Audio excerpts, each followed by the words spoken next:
see that we have one, so we may need a minute to take her. Did you bring your computer? Good thing I'm not the clerk of this board, so I'm not doing anything. Allison's the clerk, isn't she? Who's the clerk of this board?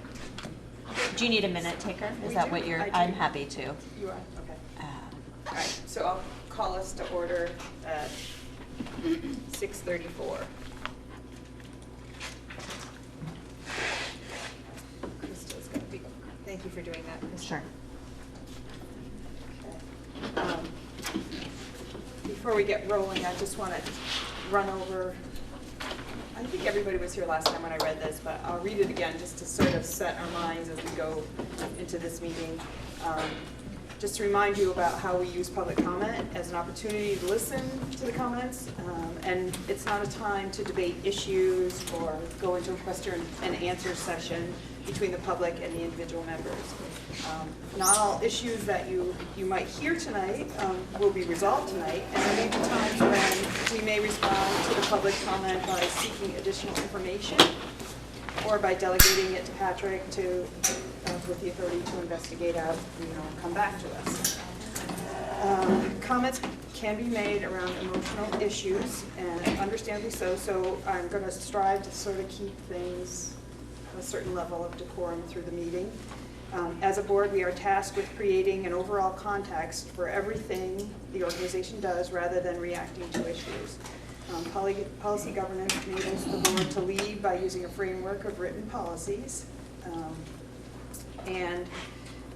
We have to stand back and take a broader, long-term look at things. So as we listen tonight to comments, please remember that we are governing on behalf of our owners, and collectively we shoulder the responsibility for the proper care of this organization and the interests of all current and future beneficiaries. So we started a little late, but we'll allow 10 minutes for public comment. So is there any public comment at this time? If you just state your name, that would be great before you get started. Hi, my name is Tom Larm. I'm a resident of Moncton. I've taught here in the building for over 30 years, and I'm the president of ADITA, which is the Professional Support Staff Organization. We still have some concerns about the proposed budget. One of the things is all the educational people realize that students respond best to individual attention. The reduction in face-to-face educators is 13 ESPs and 7.5 core special teachers, which is a total of 20.5 face-to-face educators. The proposed additions are 2.2 professional special educators and a psychologist. And then there is 6.3 sort of undefined coaches, interventionists, coordinators. So in the best case scenario, it reduces face-to-face access for students by 12 people, which is a total of 63,000 hours, which is a significant amount of face-to-face contact. This is bound to impact personal attention and connection with students. The other major concern of the association is the bridge to the coaching model, which we understand we're moving to coaching model. One of the things I'd like to bring up is today the Mountain staff was meeting in committee. In the committee I was in, we were discussing how to create a culture of student independence and responsibility. By removing the face-to-face support, this will require student independence. But right now, the discussion is the most vague, tentative discussion about what these, how we will encourage this individual student responsibility. According to Patrick at the meeting on January 3rd, the coaching mode will maybe take 3 to 5 years in order to see results. And so we are very concerned about the bridge between our current model and the results we'll see in the coaching model. Finally, these decisions are all political. The frozen per pupil expenditures asked by the board are $750 per pupil, less than the state mandated $17,000 per pupil, which seems like a fair amount of wiggle room. The projected tax rates for all 5 towns are level or reduced. Green Mountain Power just asked the state for a 3.5% rate increase, which was granted by the Public Service Board, with no discussion, no prices, no terrible things going to happen. And the Scott administration just proposed today, announced plans for a $150 million prison, $150 million prison. We would much rather see that money spent frontline with students before it got to that situation. So again, we have great concerns about the proposed budget, and we thank you all for your consideration and time you're going to spend with us. Thank you. Yes. Anne-Marie Letourneau, I'm from Moncton. I have over 30 years of experience in education. I've been involved in this particular district with the children of Addison Northeast in one capacity or another for 28 years. I started out as a kindergarten teacher in Moncton Central School. I've worked as a substitute teacher, an academic tutor, and a parent volunteer. My husband and I have been attending Moncton School Board meetings since before Dawn Griswold joined the Moncton Board. That's a long time.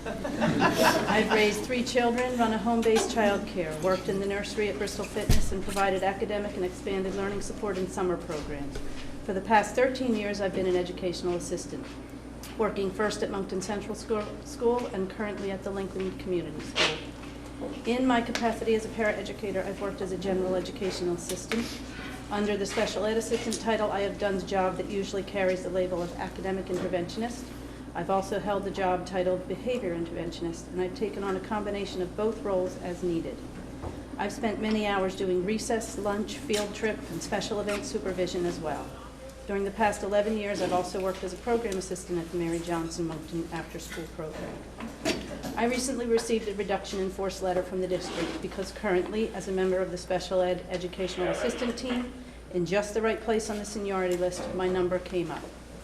I'm one of those 9.6 special ed assistants who received a RIF notice. A particular label attached to my name at this point in time was the only thing considered when the decision was made about whether or not I would have the privilege to continue to work with the students of this community. There was no consideration of my experience, my training, or my skills. Since receiving a Bachelor of Science degree in education from UVM and my teaching certification almost 34 years ago, I've taken a professional education-related course almost every year. I've participated in many workshops and conferences through this district and through the Mary Johnson program. It sounds as though Mr. Reen is discounting those one-day workshops as not having any value, but even discounting those, I still believe that I would be considered a highly trained, very experienced professional in the field of education. I don't know who Mr. Reen might be planning to hire or what qualifications he'll be looking for to fill those 6 positions proposed as part of a new coaching system, but I do believe that he should first consider the skills and training and experience of those people who are being fired. There is a high likelihood that for a lot less money, he already has what he's looking for in his own backyard. Designing a new system that takes advantage of a resource, using those, to quote him, intelligent, dedicated, hardworking, caring faculty and staff already in the employment of Addison Northeast District would be less disruptive to students' lives and learning. It would also help those of us who live in this community to be able to afford to pay the taxes needed for this budget and possibly find a way to accept a bond vote for renovations of the high school. Based on my experience in education in general and my experience as an educational assistant in the Lincoln Community School, I can tell you without a doubt that the education of the Lincoln students would be affected negatively by the loss of the 2 special ed assistants. Based on what I've heard from classroom teachers, most of them would agree with this statement. 2 less adults in that building will mean a loss of relationships that can make a huge difference in a student's learning. It will mean more work for teachers who are already stretched thin, trying to meet the needs of students and provide a quality learning experience for all. I do believe that it will be possible to do more. I do not believe that it would be possible to do more with less, especially when the less we're talking about involves cutting dedicated, caring people who know the students, the staff, and the school system. Now is not the time to cut people and implement an entirely new system, especially because you propose to do this at the same time you propose to hire possibly new people for some unclearly defined new positions without first consulting the many professionals in your employment, the experts who are currently working to educate the children of these 5 towns. At the January 3rd meeting, Dawn Griswold mentioned making better use of our resources. Many of the people being cut are highly trained individuals.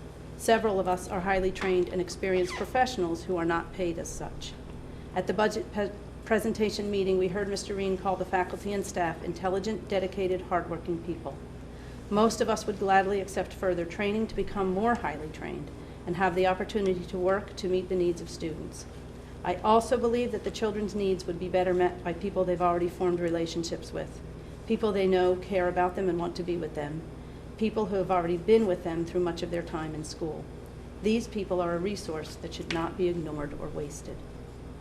During the last meeting, a young mother asked how her daughter's care might be compromised based on the fact that an educational assistant who's been providing that care will be losing her job and won't be there next year. She was quickly assured that her daughter's needs would be met. There was no mention of the fact that it would take time for a new person to learn the job, and it would take time for a new relationship to develop, all at some cost to her education. When you let go of 20 or 29 people all at one time, you're mitigating the effects of your argument that we need to respond to Governor Scott's 631, as mentioned by Don Griswold. It's highly likely that you'll be contributing to unemployment with these cuts, possibly eventually affecting the bottom line of your budget as well. If every district in the state responds in kind, that number of 6 people out of a job will certainly increase. You're also increasing the chances that some of the people who are being cut may choose to leave the state or at least the area in search of new jobs. This might even include young families taking children away from our student population, which in turn affects that number 3. And that one child born with opiate addiction every day will have less opportunity to take advantage of relationships formed with very special people who, while you may not consider them professionals, are trained, caring, experienced people who could provide the thoughtful care and attention needed when these children reach school age. I would ask that this board consider directing Mr. Reen to reconsider this plan, to reconsider the cuts, and to reconsider the implementation of an entirely new system that involves hiring costly professionals. It might also be helpful if we accept the fact that it is more than extremely difficult and likely impossible to do more with less. But it could be possible to do better with what we have. And the intelligent, hardworking, dedicated, caring faculty and staff currently doing the day-to-day work in the lives of this community's students are the best people to come up with a plan to work together to improve the current system and to make the difference needed, very likely with minimal staffing changes or cuts. Thank you.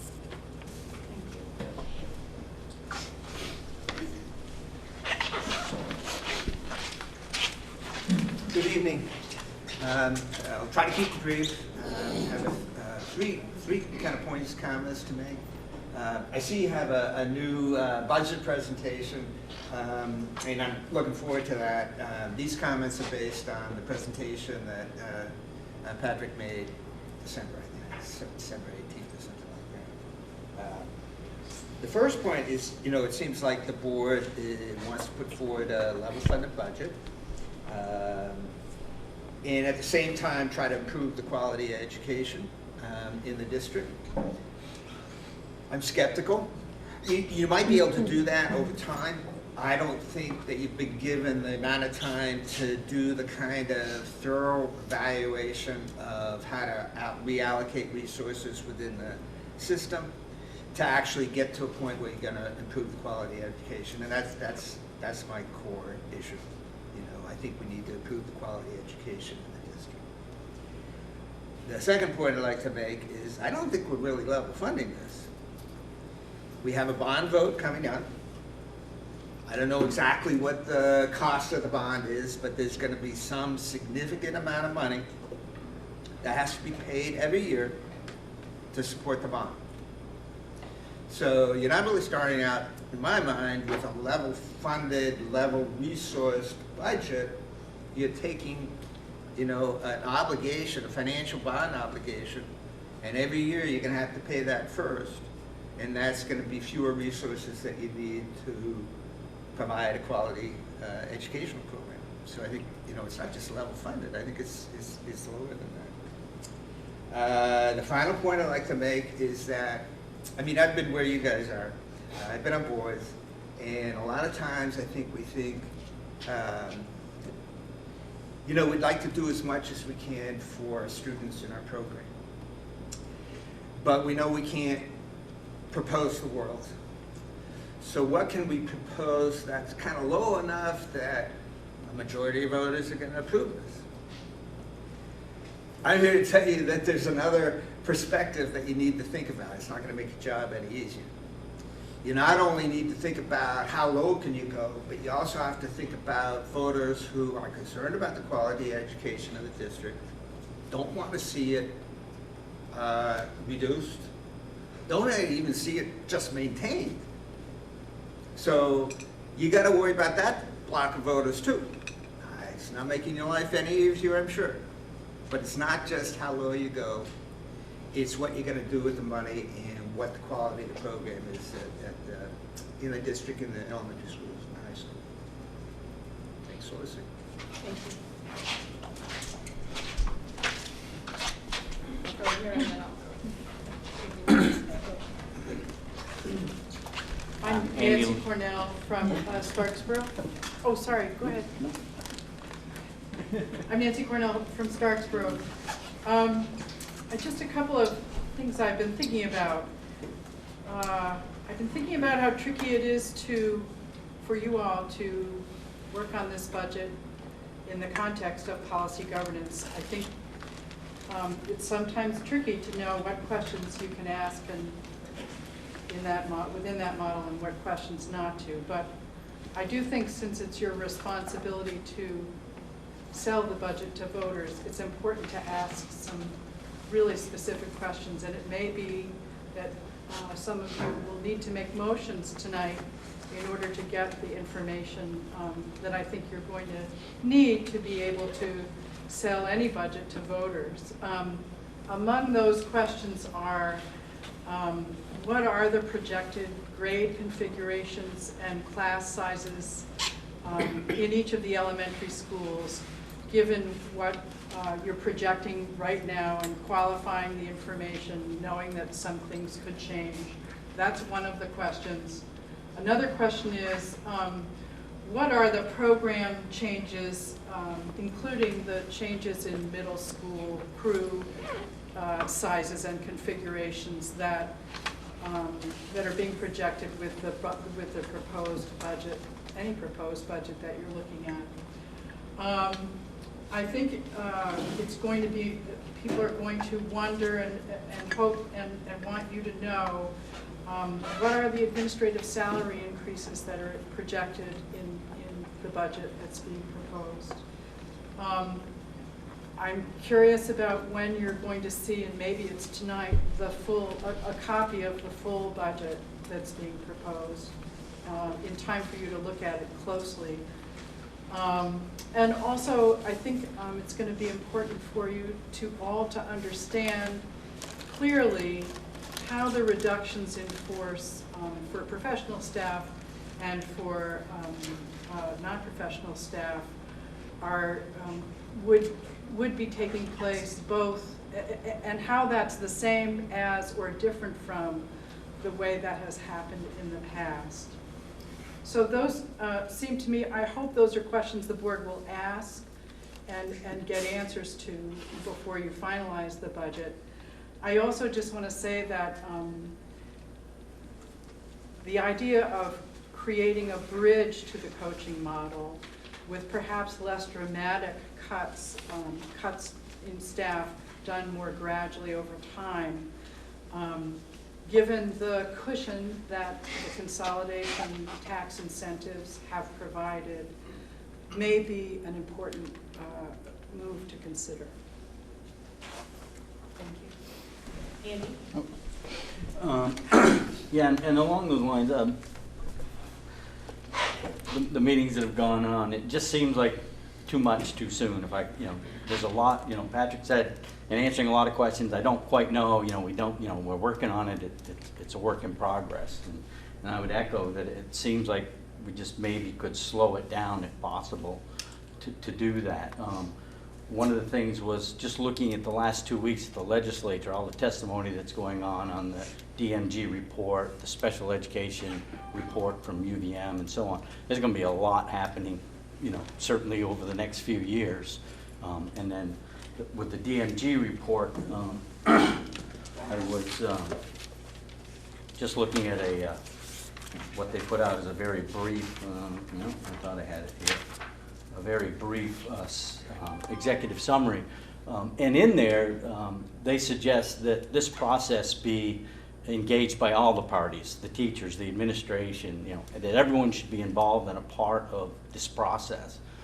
It also says in there that they believe that it would take 1 to 3 years to get this process to be going and active. So again, and then just these last week, there's been more testimony on people's input to that. So, I mean, it's certainly not a done deal. I do understand that Patrick is faced with, or the board as well as everyone, but Patrick was told, here's what we want from you, your level budget. So he came across with what I think is the current thinking about what's going on in schools and what could go on in schools, and has presented that. I think part of that was driven in the fall by the governor saying he wanted level budgets. Later, or early this winter, he kind of backed up on that and said, hey, look, I think 2.5% is probably more reasonable given where we are.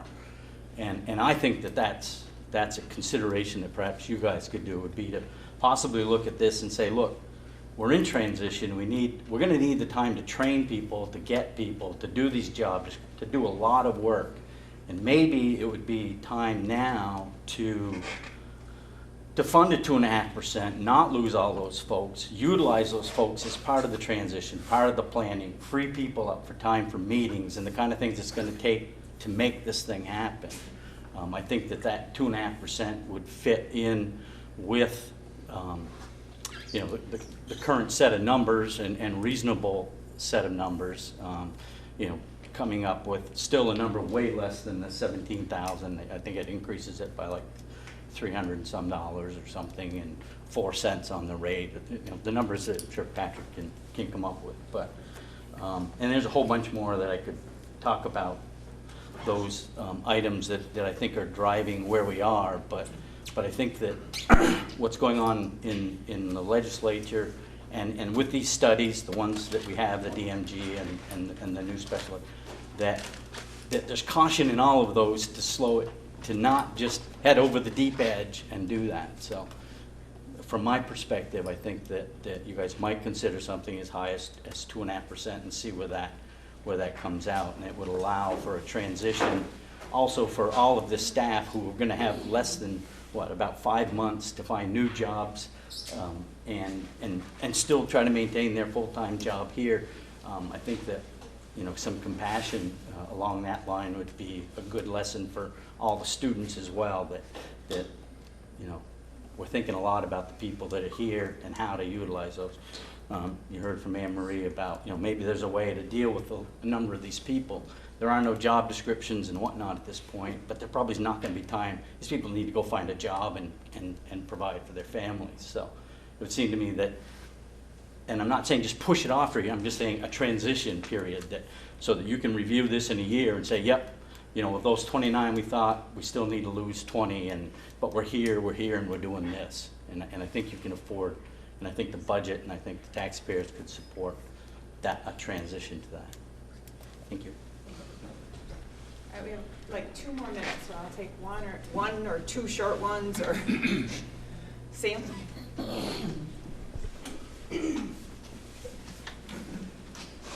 My name is Samantha K. Hart, and I am a science teacher at Mount Abraham. I've been here for 12 years, and this year I took on a new role of teacher leader of the science department. I guess I have 2 main things that I just want you, I guess additional data points that I want you to consider. The first is the standardized test scores that have been brought up at the community forum that I attended last week. I think it was last week. Our scores for Mount Abraham were abysmal. They were abysmal. I can bet my entire salary that those scores don't represent what my students here at Mount Abraham can do or know. They don't. I don't know if any of you have had experience with the SBAC tests, but I would encourage you to get some experience. I tried taking the math test when it was being rolled out here. It is an incredibly difficult test, not because the content in it is necessarily difficult, but the way it operates is tough to deal with, because if you're doing it right, you're getting half of the questions wrong. And for many of our kids, that's really hard to stomach. They give up easily when they're faced with half of every question because it's an adaptive test. So it's giving them, something they can do, they do well on it, gives them something harder, gets them to a point where it's beyond their ability, and then it kind of toggles back and forth. So that means 50% they're getting wrong. And also, if I gave every one of you a test here tonight that you knew was going to take about an hour and a half to complete, it was being done on a computer, you don't get paid for it, you don't get anything for it, it doesn't go anywhere in your records, we just want you to do it, and we want you to do your very best job. Would you give that time? How about if you also knew that you just took an AP test a day ago that was 3 hours, or you just took SATs? Those SBAC tests come at a time when our kids are already being tested in other ways that they feel there's more value in. I'm telling you, our kids, they aren't invested in that test. And part of that also comes from the culture here, and the culture that has existed, at least since I've been here, which is, a test is just one measure, it's standardized tests, we don't really care about that, It's about the whole person, it's about all the skills, it's about how well you sing, it's about all the other, pieces of you that make you valuable. And I buy into that too. Standardized tests are just one piece. But if we don't send the message to kids that it matters, if we don't put the score somewhere that they say, maybe I ought to put a little more effort in. If I were in their shoes, I wouldn't put my effort in either. Especially not when they're teenagers and they've got a lot of other things going on. So I just would ask you to consider those test scores in the light in which those students take them. They're not valuable data points to let you know how well our students are doing here. Do we have room to grow? Absolutely. Absolutely. But I hate that that's probably the most visible measure that our community sees about what our kids know and can do. We have a phenomenal group of teens in this building, and I really wish you were able to see that academically, other than through those particular test scores. The other thing I wanted to mention, as the science department teacher leader, our department here at Mount Abe is the one that is losing a very talented young teacher who has experience in the field of science, has a master's degree in marine biology. And he's the one that has been ripped. He's actually in the back of the room. And I sat down with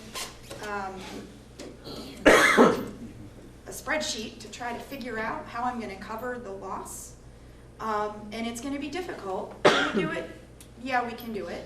I asked the question about why the science department is the one that was cut, and I was told that the science department has 9.5 FTEs. But that also is faulty data, because there's only one member of the high school science department that is doing their job 100% in science. Some people are PBL coaches, some people are working in the Learning Commons. For myself, I'm the EST coordinator. So those are not science-related positions. And I was told to ignore all those other things when I'm figuring out, how to figure out who's going to teach what next year. So if I'm ignoring all those other things and just having science teachers teach science, well, who's going to do all those other things? Because that question has not yet been answered for me. Am I going to be asked not to be the EST coordinator next year? I asked about my role as teacher leader, and I was told that that may not exist next year either. There is a ton of change. I found out today from colleagues that the personalized learning department is being dissolved. And yet, I gotta be honest with you guys, as somebody who I've been told, by Patrick, by our principal, in faculty meetings, in other meetings, that we are this wonderful group of dedicated, valuable employees, I haven't been consulted on anything. I didn't know any of this change was coming down the pike. And I gotta tell you, I don't feel very valued. I don't feel like my opinion really mattered. And that is really demoralizing, I gotta be honest with you. I don't know how we're gonna figure it out next year. I hope that you all have a plan, that Patrick has a plan. But I'm also really hurt that that plan has not been shared with us in advance and our feedback has not been solicited. And I will tell you as well that I have not been asked in last year nor this year, with an entire slate of new administrators here at Mount Abe, I haven't once been asked for my feedback on how our administrators are doing. And given our recent history with Mr. Adams, is that what we want to do? It seems like that cost us a lot of money, and money's in short supply. Thank you. Thank you.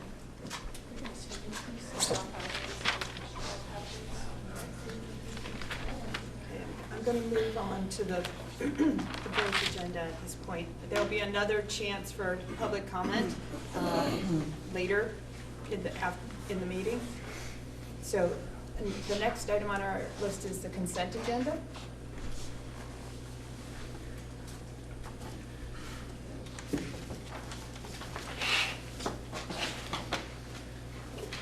Make a motion. To approve the Thank you. consent agenda. Thank I you. second. And Andrew second. So Rebecca and Andrew. All right, all those in favor of approving the consent agenda, please say aye. Aye. Any opposed? Any abstentions? All right. Can we just take a moment to acknowledge the teachers that have provided so much service in our schools? I only know one of the teachers whose resignation we just accepted, but I know that that teacher has done a lot of amazing things, and I'm sure the others who are leaving us have as well. So, I hope that they will have great new adventures in their next chapter. Yes. Krista, if you wouldn't mind capturing that in a minute, that would be great. All right, our next item is board management and governance. We're going to move down to the discussion around the SD proposed budget. So Patrick has some information to share.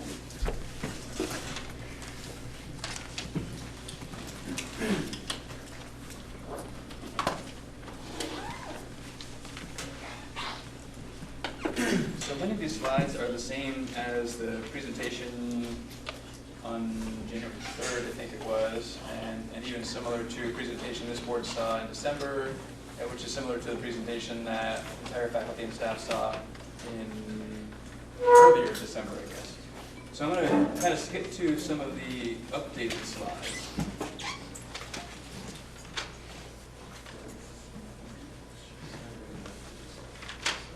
Which is really around the numbers. So I apologize, my clicker wasn't working earlier. We'll see if it's going to cooperate now. Doesn't seem to be. So the target hasn't moved since we last met, so that's still the education spending target given the number of equalized pupils we have. And so that's still the amount of savings that we would need to find to be able to hit that target. So no real update there.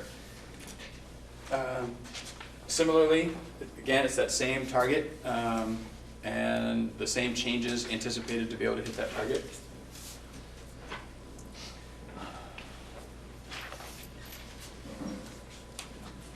One change here, so as numbers have been coming in, and it's a very iterative process as we're building the budget, and we get new information about revenue that's coming in, new information about expenses. We just got today what the anticipated rate increase for healthcare is, and luckily our estimations were pretty spot on in terms of what we got for information today.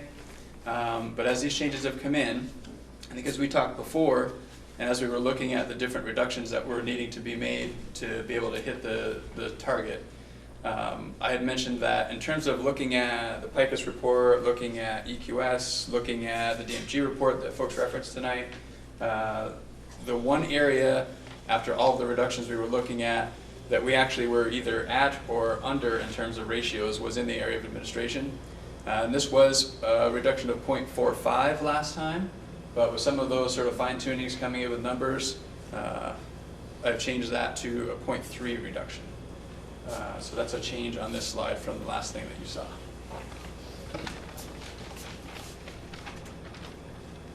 Another sort of correction here. So if I actually back up the slide a minute. So we had referenced, so this isn't a change, but we had referenced 2.5 central office positions or ENESU positions.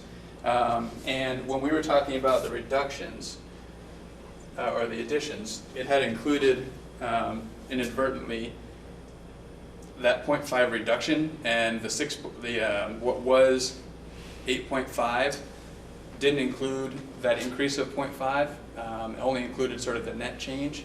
So to be more transparent and accurate, it's important that that reflect actually a 9.0 FTE professional position increase and not 8.5, which is what you saw previously. And so because there were a lot of questions about some more details about how those positions break down, I broke that down a little bit more specifically here for you. So how that 9 is arrived, 0.6 of that is coordinator, 3.0 are coaches, 3.2 interventionists, and then these were on the presentation before. But this combination was just sort of showed in one line last time, but there's the breakdown of those positions. And so ultimately, this gives us our net staffing reductions, and that gives us our total net reductions. So this is 0.5 lower than what you saw last time. Yeah. I had a question about the career change incentive eligibility and how it was determined who got that option.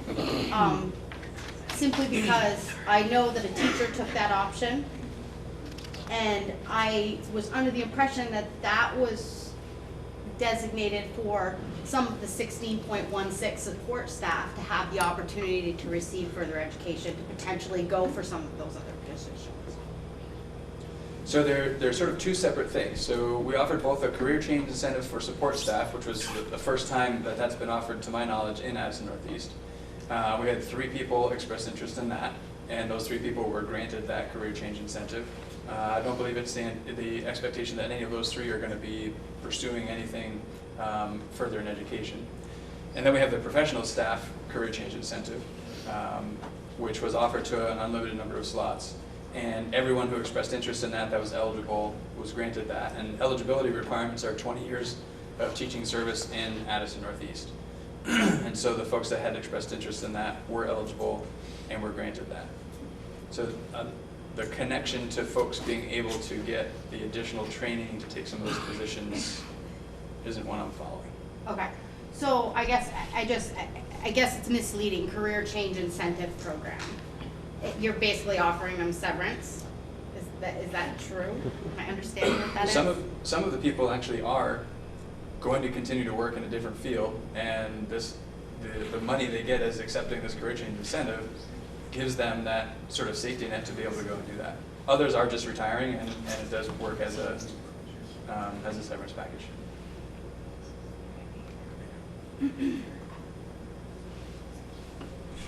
Yeah.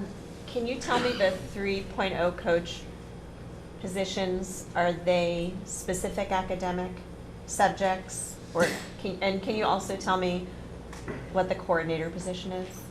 Sure, so the coordinator positions, we currently have 0.4 social and emotional learning coordinator, and that's going to go to 1.0, so that's the 0.6 coordinator. The coaches is a blend of, I think, 1.0 literacy coach and 2.0 social and emotional learning coaches. And then the interventionists sort of cross all of those. In particular, math and literacy are the area for increased interventionists. That's the lion's share of the 3.2. So those are not behavioral interventionists, that's academic. Correct. And can you tell me what would our desired end goal be for a coaching staff? What would if we had the opportunity to have a full staff of coaches, what does that look like? So I think if we think about it in terms of social emotional as well as math, which may trend toward STEM, so including science, technology, engineering, and then literacy, which needs to trend toward humanities to include social studies. Fully staffed, I think right now the ideal would be a coordinator, 4 coaches, 4 interventionists for each of those areas. And so we won't be fully staffed at that level next year. I think we will be for literacy and for math, but we won't be at that same level of staffing for social and emotional learning because that was the biggest jump to get to that level of staffing from where we are now. So the coach provides guidance to teachers directly, but also the interventionists go and implement as well? So So are they're more apt to have the contact with the student, the coach is working with the professional? Interventionist is definitely more apt to have contact with the student, yes. Can I build on that? Like, can you give just a really brief kind of job description, like in 2 sentences? I don't need a page long, but I don't really understand what the difference is between those 3 titles. Sure. So the coordinator really has sort of the perspective of all the schools in that particular area. So a social emotional learning coordinator is really looking at social emotional learning across all schools and looking at practices across schools and helping to identify practices that need to be in place that aren't in place and supporting getting those practices in place. Then working with the coaches, we're working with a range of faculty and staff to help develop a skill set to be able to implement those best practices and provide that ongoing support to help move people sort of along that continuum of implementation of best practices. Then the interventionists work more directly with students, providing targeted intervention with progress monitoring, looking at data, making sure that the interventions have the desired effect.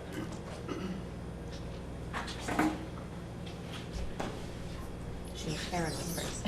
Yeah. So, I guess I'm feeling like I don't have enough information how we're gonna take 3.2 interventionists and 3 coaches and replace the value that the 16 full-time support staff positions. And I feel like I would want to know what grades we're going to be getting the benefit and how you're gonna spread those people over all of our schools. I'm kind of feeling a little nervous about that in particular, feeling like I don't see how 5.2 people are gonna do the job of 16 week 1.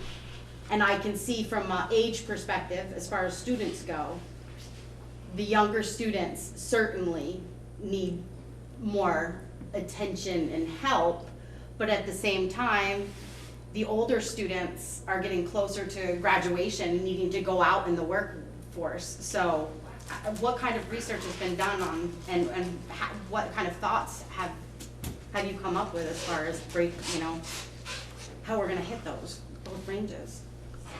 So part of the challenge that we face right now is, I think what we're hearing from folks, which is true, we have a number of students with a number of needs. In fact, more students with needs than our system ought to have, which is an indication that our Tier 1 instruction isn't achieving what it could or should achieve, not because of anyone's lack of effort or knowledge or any of that. It's a systems problem that we don't have the supports in place to ensure that our Tier 1 instruction is delivering what it could and should deliver to reduce the number of kids that have those needs that we don't have the capacity to meet right now. So spending the personnel resources and developing the system to ensure that what's happening at our Tier 1 level to reduce the number of kids that need significant intervention is the long-term better approach to meeting the needs, rather than continuing to add people to Tier 2 and Tier 3 interventions without addressing the root challenge in creating as many kids that need that. So about 35% of our students are on some sort of a social, emotional, or academic plan, which is more than the capacity we have to really meet all of those needs as an organization. We have to find a way to reduce that. And the way to reduce that is by targeting Tier 1 instruction. So I read probably 3/4 of the PICUS report before I ran out of time. That's pretty good. Like almost 200 pages, I think. And so I have a better appreciation for the, legs of the table that this kind of approach can provide. And I have a question about whether you see the interventionists as what the PICUS report refers to as those sort of tutor type positions, because one of the things that I came away with is that, if you build a more rigorous curriculum, as you improve teaching strategies and best practices, and that for some, that it's not necessarily going to decrease the number of students needing help to keep up with the more rigorous curriculum. And so, at the same time that you coach and work with your teaching staff, you need to be providing an adequate level of academic support for those students. Is that, and they refer to them as tutors. So I was thinking about our staffing model now and just wondering where those folks are going to come from. Is that the interventionists? I have lots of other questions, but I'll just keep to that one right now. Sure. So I think it's along that idea in that the role of the interventionist is to provide targeted intervention, targeted support. So a literacy interventionist providing targeted literacy support to students who need literacy support, and progress monitoring to see that the effect of the intervention is what we want it to be. And so as we're thinking about building this model, and we have some of those reductions, and part of the reason I'm talking about the net reductions is because we do think that we have folks within MAUSD that have the skill set and the disposition to do the work of coaching and coordinators. And we'd love to figure out who they are yesterday, because that helps alleviate a lot of the concerns that come about from the uncertainties about who's going to be where doing what. The reality is there's a process through which we have to go through. So we have to post positions, we have to interview, we have to fill. We can't just say, you are in this position now, which is a new category and a new position. And even if we did go that route, folks have until April 15th to notify us that they are intending to take that position instead of a different position, which is when contracts are due. So there's a timeline that we have to follow, and there's language in the contract that we have to follow that have an impact on how and when we make decisions. But we do believe, just as we sort of see the folks who are working here and the work that they're doing, we have folks here that can fill many or most of these positions. For the interventionists and coaches being used, how will it be determined who needs to be targeted? Is it the same like with IEPs and how those are evaluated and determined who's going to be used? Or is there some other system in place that will have to evaluate children and their very specific assistance that they require to do better? So we have a number of diagnostic assessments available to us already. Some of those are used as part of the IEP determination process and building IEPs and delivering instruction. And we have others that aren't necessarily a part of that process. But the idea of using data to identify needs for students, and then students accessing the interventions according to the data, and then having separate data on top of that to progress monitor to see that they're making the growth that they need to. Because the idea is intervention shouldn't be a life sentence. You know, if you need an intervention in literacy in 3rd grade, you shouldn't need it in 4th grade and 5th grade and 6th grade and 7th grade and 8th grade. The idea of a targeted intervention is it's sort of on the spot, it's on time, and the goal is to develop your skill set to the point that you can be successful without the intervention. And so that is the process for determination. And ideally multiple data points, so it's not relying on any one data point. May I have a follow-up, John? Sure. I'm sorry. And if this gets too deep, if you let me know, I'll just ask a side note, because I apologize if I'm just missing an email that I didn't see. So my understanding is that it takes some time to do those evaluations for individuals. And currently our IEPs normally go to individuals that are not meeting, say, average to above average standards in those areas. What if you say have an individual who is excelling in English or literature or math, and if you're going to continue meeting their needs going forward, they still might need help to move to the next level? Are we going to be using IEPs or whatever you're going to call them at that point to still target interventionists towards those types of students too, or will it still be limited to the other side of the spectrum of just catching everybody up to the same level? So what we're talking about, the system we're talking about building, really is more geared toward ensuring that everyone can meet that standard that we're shooting for. We still need to continue to find ways to push those students that need to be pushed to meet their abilities. I don't have a good answer for how we're going to achieve that, other than it's happening to some extent through differentiation within the classroom currently, but it's something that we have to continue to look at. Just a quick I can add to that real quick. We do have examples of educational support team plans that do help to address some of those enrichment opportunities or deepening of a student's understanding. We actually have a couple of those things happening right now. What we're trying to build is where that's not just a pocket here and there just because the resource happens to be there or this school has that capacity, but we'd like for that sort of a model to be across the board.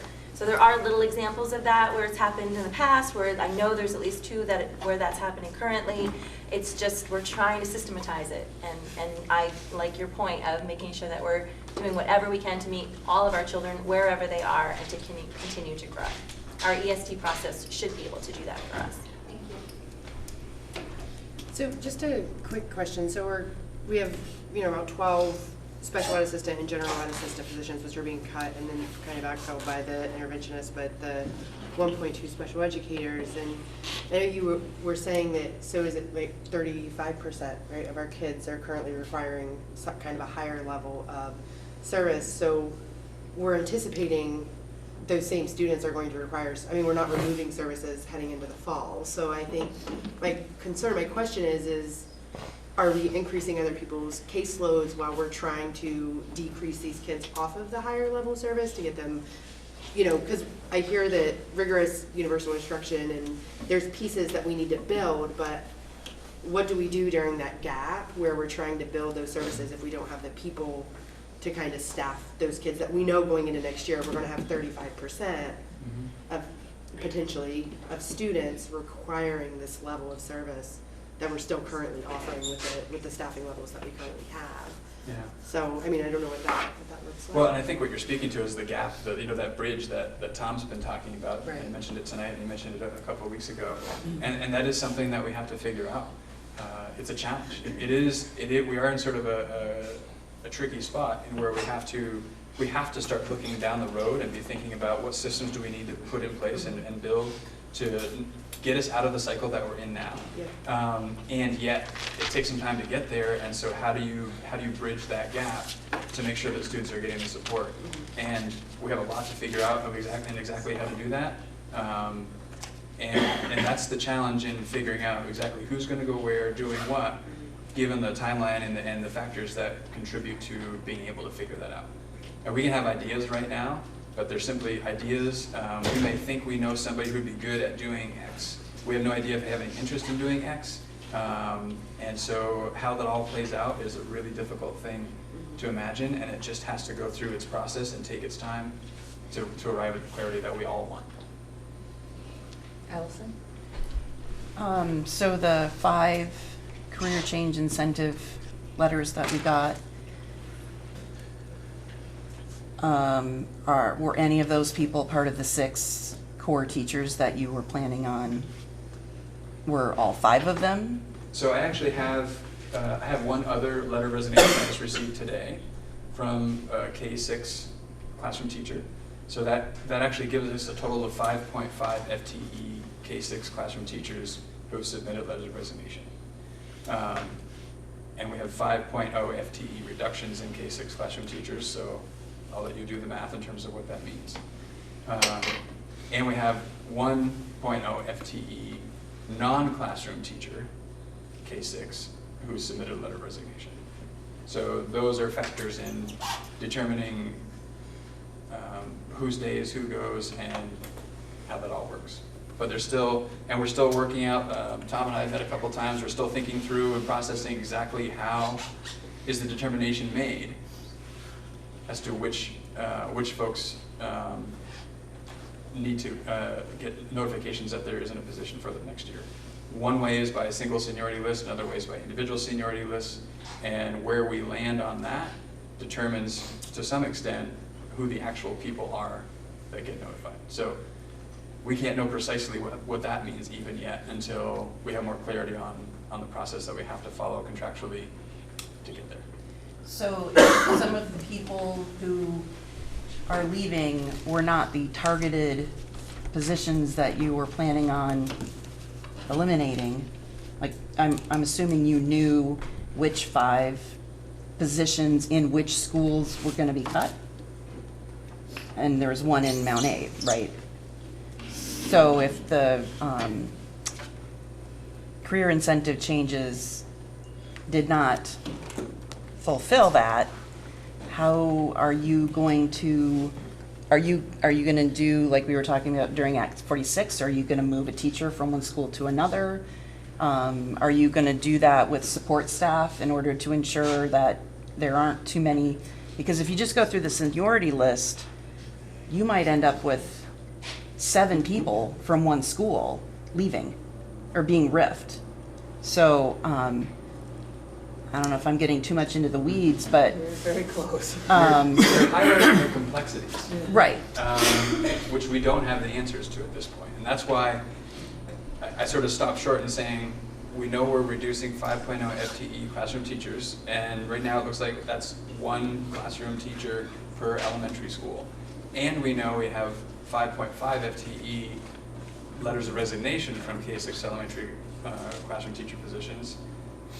What that means in terms of who gets what notification and who doesn't, we can't say yet because it hinges on single seniority list or individual seniority list, and we don't have an answer to that yet. Are you able to unriff people? I guess it's unriffing. I've never heard it called unriffing, but it's effectively unriffing, and so it's a callback. Okay. So You can folks, do and then that. that's based on seniority as Yep. well. So Okay. if we needed to fill a position from somebody that had been riffed, then sort of that most senior person that was riffed is the first one to get called back into the position, assuming proper qualifications, et cetera.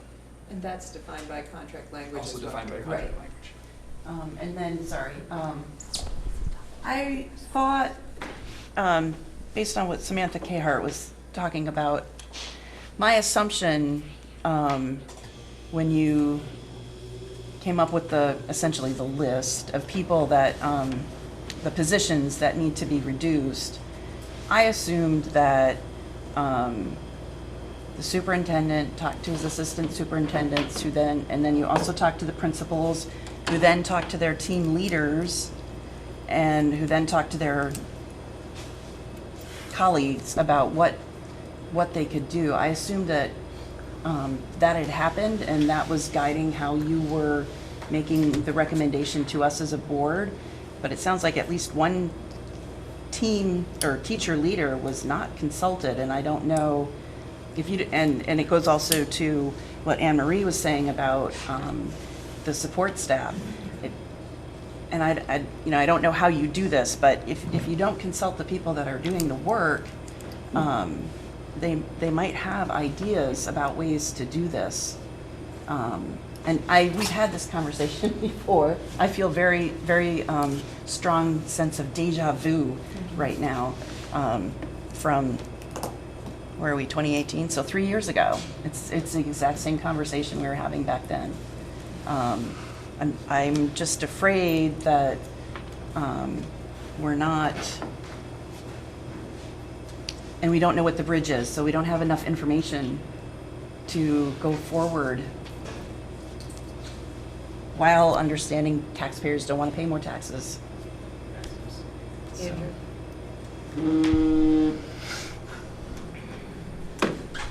Thought experiment, Patrick. If you had an unlimited pile of money, the voters would allow you, you would approve, and then go to the voters. Would you design a system that looked like this? Yeah. So the system I would design would look like this. Okay. That idea of building and really designing systems. I mean, I think that's, since practically day one of my arrival, what I've heard consistently from folks is the lack of systems and the challenges we face because we don't have systems. Okay. So the idea of building systems to take the long view and be thinking about how we can prevent 35% of our students from needing the additional supports and making sure that all of the faculty and staff in our buildings have the support they need to implement best practices and to be consistent across schools so that we're ensuring equity for students. Absolutely, I'd be taking that same approach. The numbers of people and how many positions and all that stuff, if I had unlimited money, I'd be thinking differently about how many people could we use to do that versus how many people do we need to do that. Okay. And at this speed? Unlimited pile of money, would you build it at this speed? For me, yes, because if I'm convinced that that's the way to improve outcomes for students in the long run, it would feel like malpractice to me to know that there's a better way to do it and not do that. Yeah. I'm thinking it's not so much about building the system, but taking the current system away out from underneath of it until the other one is built. So the current system, I guess I'm not sure what the current system is. Well, that you're so talking about. business as usual. Right. Right. So basically what I'm thinking, I'm hearing about the bridge and like we have a system that works, maybe not as ideally as we'd like, and you have this idea, which sounds great, but there's this middle ground. Yeah. And would you sort of keep that one going as you built the other one up and then retire the other? Yeah, I think so. With unlimited funds, I feel like maybe we'd be able to build the system we're talking about and have a stronger bridge to get there than what we're proposing. Okay. I think if that's kind of where you're That's what I'm. Now, exactly what that bridge would look like, we'd have to figure that out, and how many people would we have, and how best to utilize them to ensure that that bridge is there.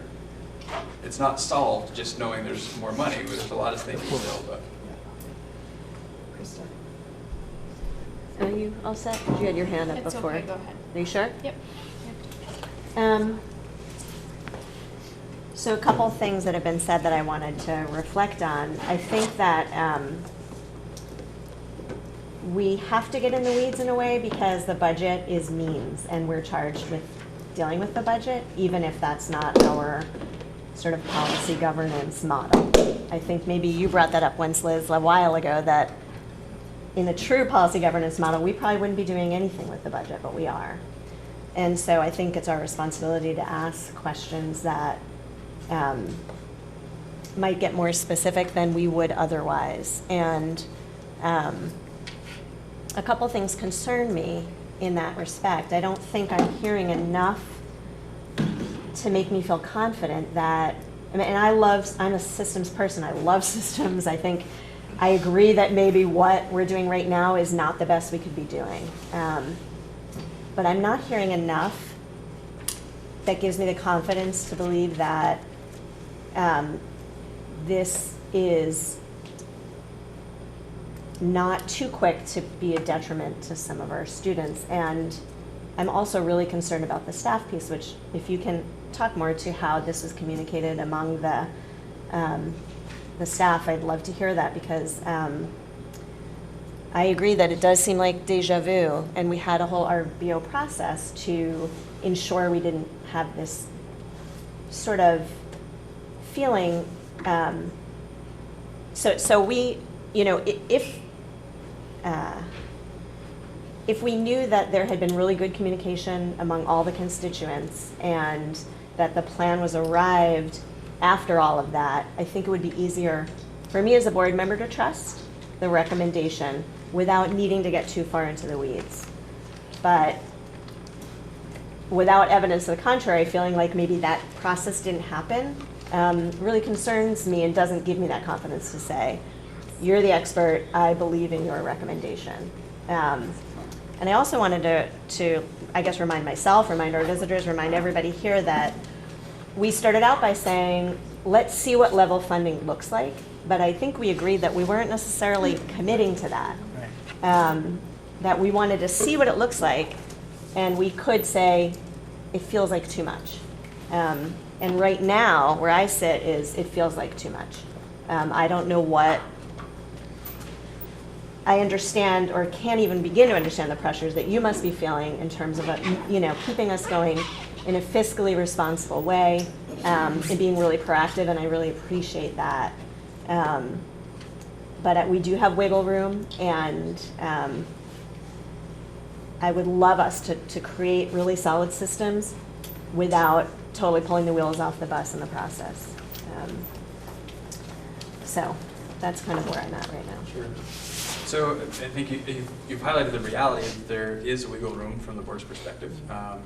What that wiggle room is something that you'd have to discuss. I mean, I think Andy mentioned the 2.5% that the governor has cited as something the governor has now recently said would be acceptable in terms of an increase. And I've interpreted that 2.5% to mean a 2.5% increase on the cost per equalized pupil. And I just in doing some calculations that to give sort of what could be seen as sort of the bookends, if you assumed the 2.5% was on the high side, which even that isn't necessarily what has to be the high end from the board, but that's a number that's thrown out there. That's about a $600,000 increase in spending from what we're currently talking about, and that's education spending. So does that mean the gap then closes to like 500,000 versus a little over $1 million? Exactly. It's still, a little more than 500,000, but less than 600,000 is what that would close the gap. So it cuts it about in half. And so in terms of the communication piece, I can speak what I've personally done for communication. So hours and hours and hours and hours. I can't even begin to count how many hours of work together with the entire administrative team. Days and days and days. But I would also go back to day one of pre-service, when I talked about the idea of needing to build a system of coaching and coordinating to build those structures to support teachers and students. That hasn't really gone away. That's something that's been consistent. We had an all faculty and staff gathering several weeks ago now. I'd have to look and see how far back that goes. Late November, December-ish, somewhere in that range, to talk about, at the time, what we knew, where we're going. Again, cited the need to build these systems. Understood at the time that this meant, to be able to hit this target, it meant significant staffing reductions. And as we've continued to move the process forward and have greater clarity, even so followed up that whole staff presentation with smaller group breakout sessions, engaged in lots of back and forth with all the schools, and sharing what I knew, what I could share, given the time. And then even on top of that, had 2 or 3 individual sessions where I went out and visited schools and talked with folks that had questions and wanted to process. I've sent email communication sort of laying out the context of where we were that connected to the presentation with the full faculty and staff. And I have another letter that I just drafted today that I'm getting sort of some feedback on before I put it back out to, again, sort of give an update. Here's what we know now, here are the implications. So as I've been getting more and more specifics and more details, I've been trying to put that out. It's a little tricky given the way the organization works and 300 folks in 6 different buildings and boards that represent 5 towns. But transparency and communication is really important. And so that's what I personally have done to try and keep the communication lines open. And that's not to mention the dozens or hundreds of conversations here and there with folks in the hallway, in the grocery store, wherever it happens to be. Sarah. I have a couple of questions. How many coaches and interventionists do we currently have? 20-ish. Yeah, if you add coordinators to the mix, we have 20 actual people. So a lot of those people are not necessarily full-time, and part of the challenge that we're finding is that many of them are taking on multiple roles. So you could be a math coach 40% and a math interventionist 40% of the week, and 0.2 of your time is spent actually teaching a math class, for example. So part of the work of this model is to try to untangle those roles. So as Patrick often says, coach is coach, interventionists are interventionists, teachers are teachers. So that's a great question. Thank you for asking. And part of the reason for that thinking, I kind of connect it back to my high school basketball coach. He said, coaches coach, players play, refs ref. I try to keep those those responsibilities separate. But I think what has happened from time to time, with the best of intentions, is if somebody's split 50% coach, 50% interventionist, I question whether or not 50% of their time is actually spent coaching. And so that coaching work that we believe is important may not be happening to the level that it should, or that it looks like it might be on paper. And so trying to clarify those roles, I think, is better for the individual who's caught between wanting to do both and feeling the need to take care of intervention, and also just ensuring that they can focus on doing one thing and doing that one thing really well. And in addition to that, is a 2-day-a-week intervention with a kid really effective, right? So if you're intervening with a program that really is meant to be 30 minutes every day, and you're only seeing them Monday and Wednesday, it's no wonder they're not making progress. So untangling it both for the purpose of helping the teachers, in the classroom to differentiate and use understanding by design and all kinds of great things that are going on in Tier 1 is great, and also is the importance of a true, honest-to-goodness intervention with fidelity so that a student can actually make progress. So trying to really tease out both is super important.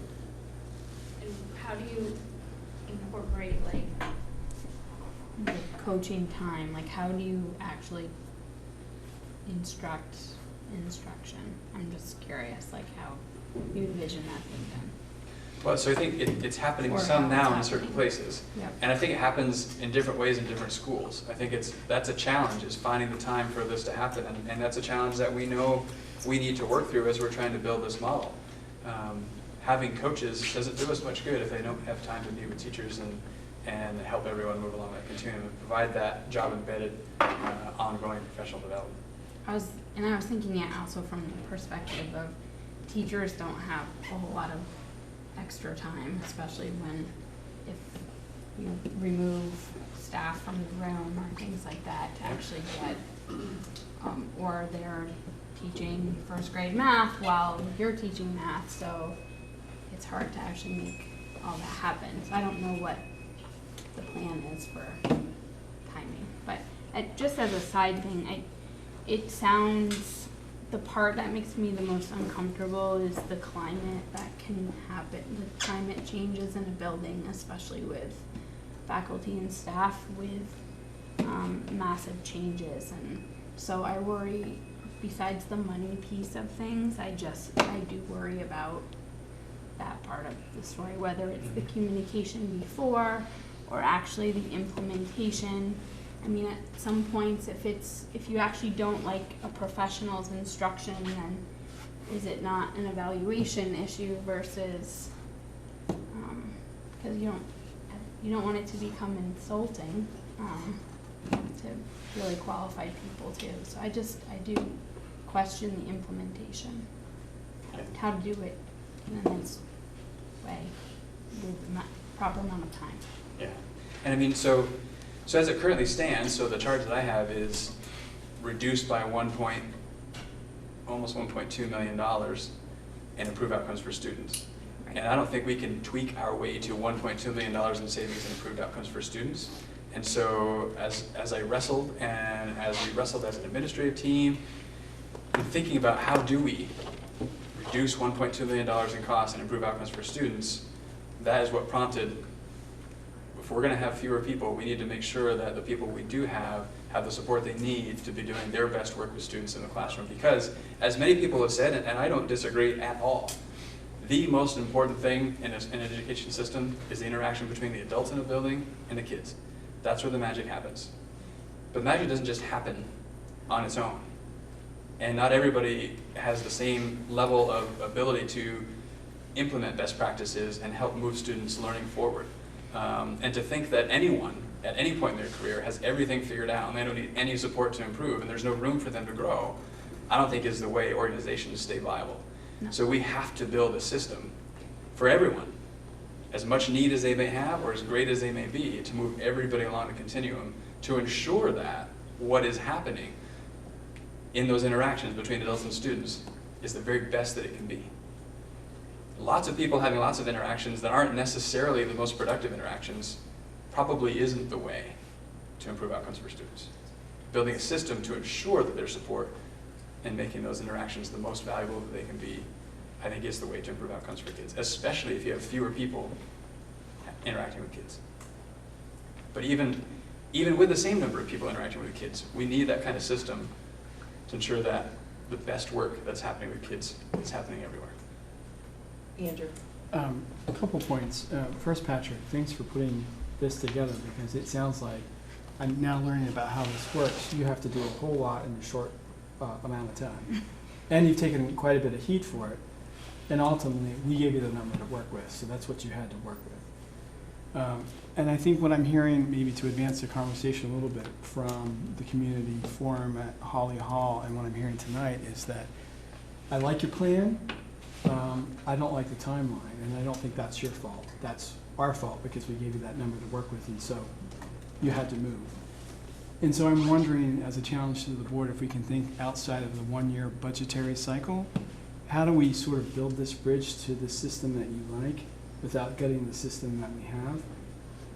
And the optics may be bad for that, for the community, where perhaps we have to surge the budget and then taper it over a 3 to 5 year span. I don't know what that looks like, but I like your idea, but I'm worried about the bridge. And so I'm wondering how we can sort of support you building that bridge, support the folks who are currently teaching, and then to bring that new system online. Because you said 3 to 5 years, right? And I believe you. And I think that's really impossible in a 1 year turnaround on a budget. So I'll put that out there. Steve. Just a question on new to the timelines for all of this stuff, so hearing that people are being riffed and we haven't approved a budget yet, I'm curious how that works. So the way the contract works for support staff, so only the folks that have been riffed are support staff, and we're also, so we'll again continue to add to the complexity. The reality is everybody effectively gets riffed. Current employers don't exist starting July 1. So everyone's riffed from their current employers and are employed by the MAUSD. So effectively what happened with support staff is there was a memorandum of understanding that was created between myself and the teachers union to say this memorandum acknowledges everybody's effectively riffed. But we also recognize not everybody doesn't have a job next year in MAUSD. So subsequent to that, letters went out to folks that weren't technically RIF letters, but were letters indicating that they were not intended to be employed under USD next year. So that's what happened. And the language in the contract for the support staff says that 10 days prior to a board meeting where the board's going to contemplate making reductions, we have to notify in writing individuals who are potentially impacted. And so that prompted the timeline to get that RIF notification out on the day that we did and send the subsequent letters. And because it's support staff, not professional staff, that authority to do that lies with me. When we get to the point where we have to do a similar process or even a different process with professional staff, that has to come through this board and possibly the local boards. So knowing what you said earlier, that, and kind of going back to Krista and Andrew's points around, we set a sort of a starting line in the hopes that we could continue having conversations, and you saying that people who have received RIF letters aren't necessarily, there's potential to recall if numbers change or if things shift. So I think my concern mirrors Andrew's, and my comment earlier about the bridge, I think, is probably my biggest point of concern, because I think going into next year knowing 35% of the kids are currently receiving service A, and we're moving to system B, which I think is a move that needs to happen. And I think that the systems that you're talking about and the systems you guys have created through your work are a really excellent goal for us to hit. But I think my concern is that how do we do that in 3 months, really? I mean, turn around by the time this school year ends, the next school year starts, and we really kind of start fresh. Will we still have those kids that we aren't quite sure how we're going to serve them? And so I think going back to Andrew's point and Krista's, like, how do we go back to that conversation and where, if we have the ability to add 1% or 2%, where would we start adding bodies back in where they currently are now being removed? Like, what positions would you say, if we had an extra $500,000, if we only had to cut $600,000 instead of $1 million, or $500,000 instead of $1 million, where are those people? Where are we going to keep them? Because that's going to ease our transition, knowing what we know. And that's something that would take some time to think through. It would, yeah. I can't give you don't have an answer on the spot? Here's my answer on the spot. It would be some combination probably of support staff and professional staff. Fair enough. Liz. The weeds only come up because when you really want to support a budget, how can you do so without having some sort of information? That's all. So I feel like, thank you for answering these sorts of questions. I've wondered how many one-to-ones we have right now. So like percentage-wise, when we see that dropping, what percent of our one-to-ones is that? And are principals kind of tier ones? Where do they connect with coaches? Because it kind of seems like a coach is doing things that, in my mind, principals did, kind of regulating the behavior throughout school. And I'm sorry to add so much right now, but when we're thinking about what we could do, instead of a one-on-one, I've heard really great things, and so I wasn't a part of the process going through these programs, but GAP, TAD, where it was maybe one person working with multiple behaviors, and we've got 35%.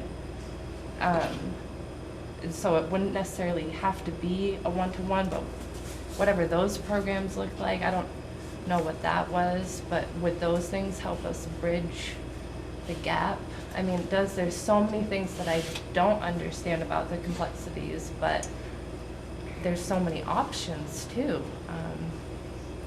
And if a behavior is, so how many one-to-ones will we have? And if something is extreme and can't be there, I've heard concern that are the coaches enough and plenty, which knowing that there's 20 coaches, coordinators, interventionists is new. That was a good question. But when something happens, who's there to kind of pick it up? What kind of system is in place for that? And it doesn't have to be necessarily as many as we have, but maybe something that works better, because the feeling at the community forum, which we're kind of reflecting on tonight, for somebody to say that they feel like they're barely keeping their head above water, I liked what you said, that it shouldn't feel like that. So what is the bridge to getting to this new system for those, or are you thinking about those things, or, because if a coach really isn't going to do one-on-one and interventionists are, I mean, it's very complicated to me, and the more that I know, the better I can support a budget, the better I can have the conversations and be a part of making it work. So it's not to say that I think I know what should be done, or that I would attempt to direct you on what to do ever. That doesn't make sense. But the more that you share, the better I can participate, I would say. So it's just so much. And in many ways, you highlighted some of the real challenges. So we tend not to disagree on where we want to end up.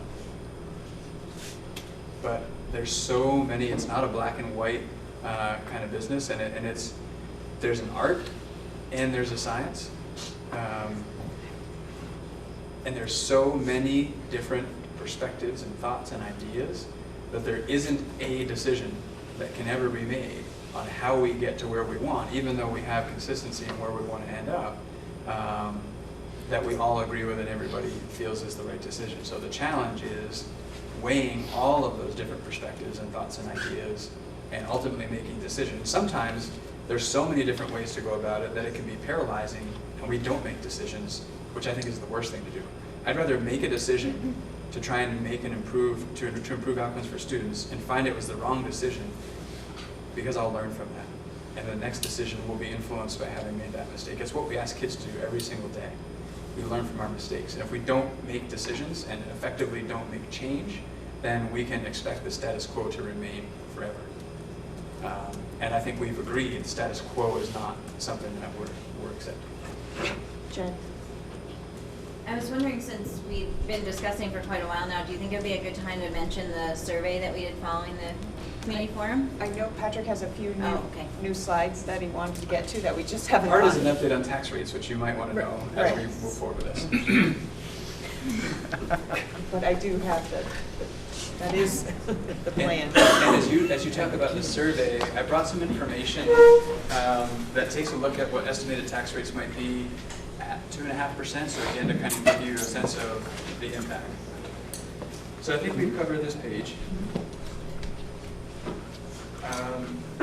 So the class sizes, this is similar, it's actually the exact same slide as what was presented at the community forum. So nothing has changed there. Same with this. Same with enrollment. Same with thoughts about the renovation.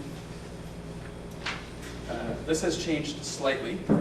So the new total expenses, $28,746,503. I think last time you saw this, it might have been $28,744,000 and some change. So very slight change there. And so that sort of changed those percentages a little bit along the side, but nothing significant in terms of change. The idea about where we spend our money in our organization is essentially the same. Dawn gave me a great idea about another way to show this. So I took a stab at looking at it on an equalized pupil basis. So we spend, this proposal shows equalized pupil spending of $16,227. That's $2.50 per student per equalized pupil, above the target that you gave me. And this shows that same percentage that was on the other slide, but in a different way, of how much for each student that we spend money on, how much of that is in instruction and support, how much of that is in leadership and business, how much of that is in facilities costs, how much of that is in transporting kids to and from school, and how much of that is our food service program. So those are the same categories that were on that previous slide, but a little different graphic to get a sense of where we spend our money for our stew, our little stew here. He gave Stu Dent a body That's after right. all these Yes. years. And he has like very big shoulders. That's not very broad shoulders. He's, Or he's she. definitely on the football team. We're happy about that. With some shoulders there, that'll be very helpful. So again, just some updates, slight variations from what we had before, but it gives you a sense of, so our equalized pupils haven't changed. Our equalized pupil spending did change a little bit, and our cost per equalized pupil. So we're about $2.50, as I said, over what the target is for equalized pupil spending, which is the same as last year. And I don't mean to rush through these, but they haven't changed substantially, so I know there's other things you're interested in talking about. This is a really random question, but I keep forgetting. What's the administrator, the 0.3? Is that from everywhere? So that represents 3 people at a 0.1 reduction each. Okay. And those are all principal or assistant principal positions. Okay. Thank you. Sorry. Keep going. So Patrick, the plus $2.50 you're over right now, what is that total?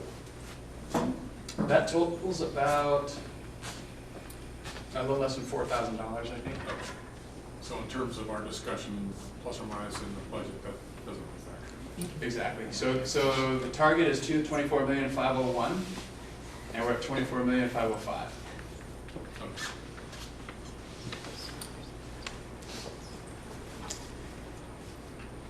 So this looks similar to what it did last time, although we got a little bit of clarification on the 5% rule. If you remember, that came up at the community forum. We had more questions than answers as to exactly how that applies and what it means. So we found that it applies to, so the tax rate for the homestead tax rate, so this is before any Act 46 adjustment, before any CLA adjustment, can't change, increase or decrease by more than 5%. So if you'll notice, if you look at these current tax rates for FY18, and this is the one tax rate for all towns for FY19, except you'll notice that New Haven's tax rate is not the same as the rest of the 4 towns. The reason is New Haven's rate changed by more than 5%. So to cap them at a 5% change, their rate had to stay at 1.6235. From that adjusted rate, if they needed to be adjusted, all the other towns didn't need to be adjusted.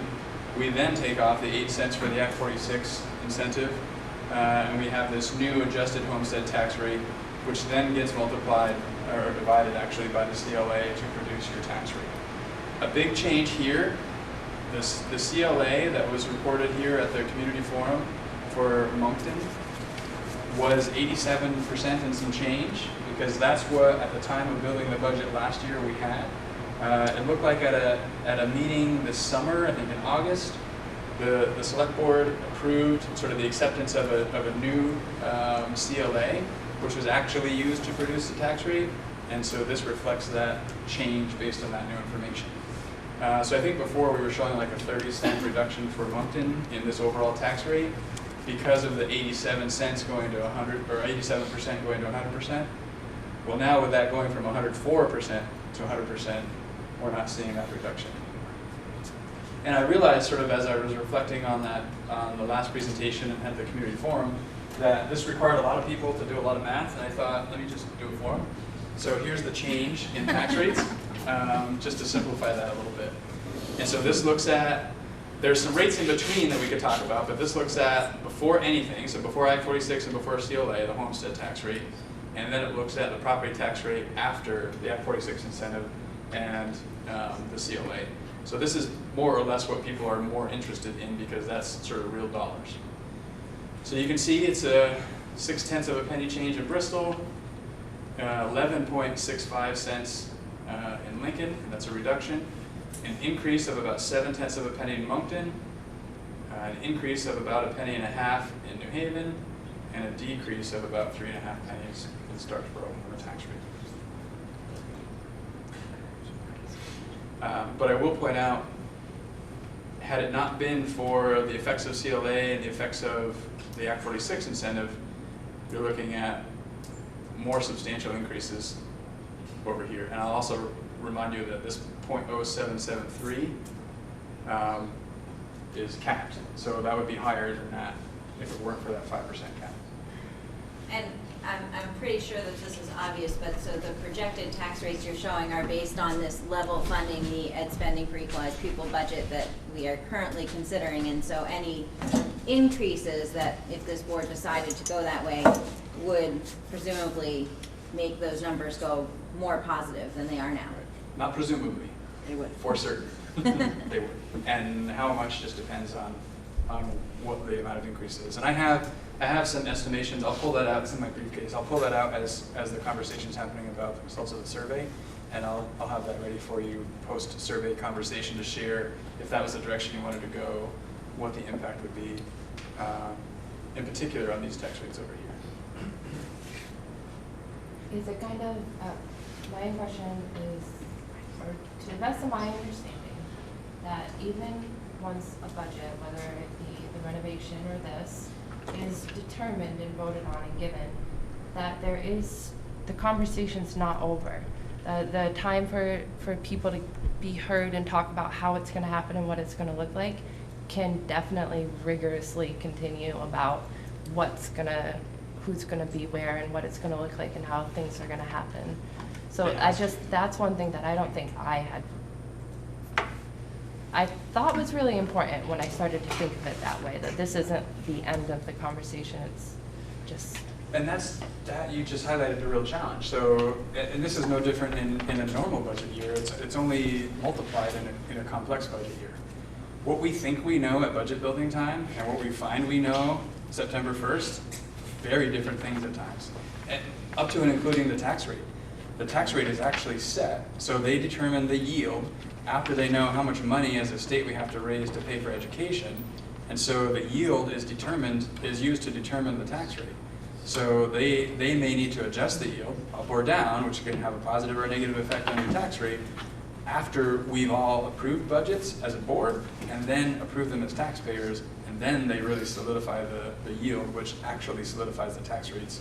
And then in the meantime, you can have things like CLA changing as well, which impact the tax rate. So everything is a moving target. And so in some ways, this is the easier stuff. The much more complicated stuff is figuring out who's going where, doing what, and the dominoes that fall as people move from one position to another. And that requires lots of conversations with lots of people over a long period of time.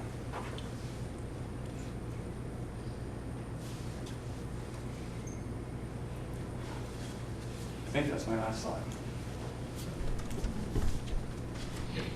Is that your last? All right, so Jen mentioned the survey information, so that's coming around. And again, sort of remember where our head is on this as we look at this, not to get into like planning out the day-to-day changes kind of thing. Try and keep that broad vision over our policies, our systems, and I don't know if Jen, you were able to pull the survey off. Get it here for us. Thank you.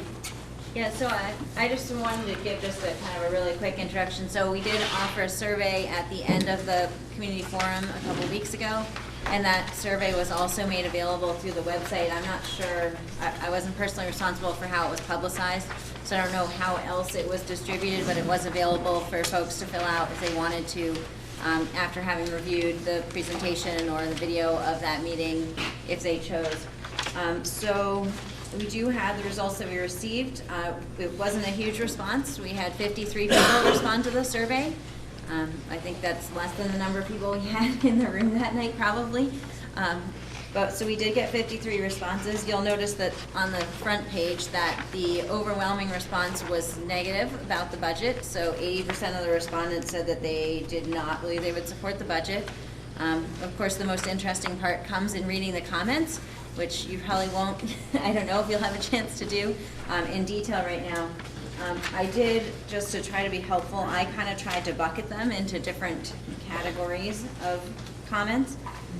So by my count, about 21 of the comments were concerns about the staffing model and the changes to how we were allocating staff.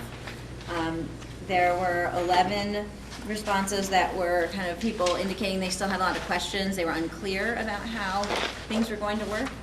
There were 3 people who indicated they thought it was a bad plan or bad priorities, which may possibly relate to the staffing concern, but they didn't explicitly state that, so I didn't want to assume that. It might be other aspects of the plan that they had concerns about. I do think it's important to note that we did get 6 responses of people who said this budget is not cutting enough, that we should be more conservative, that, you know, taxes are too high. And I try to keep that in mind because oftentimes when the folks that we have that come to our meetings are the folks who are not representing that point of view. So there are definitely a lot of people out there in the community who are concerned about the cost of the education spending. So, you know, all of those comments in mind, that's what we got from the survey. The 6 you said that said we should cut more came out as the no, will not support? Or were they just 6 comments interspersed on both the yes? So SurveyMonkey does allow you to analyze it in that way, but I didn't pull the results separately for who said yes and who said no. Based on the nature of the comments, I believe those are these are all the negative comments, So and those were just that would leave about 11 that were positive, which matches up. But I can't say that 100%. Thank you for doing that, Jen.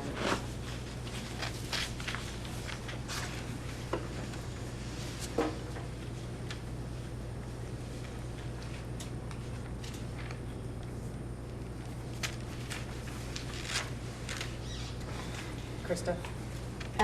I wonder if we could maybe do a straw poll or something, just in terms of whether people feel like we should revisit the target to kind of move us ahead at this point.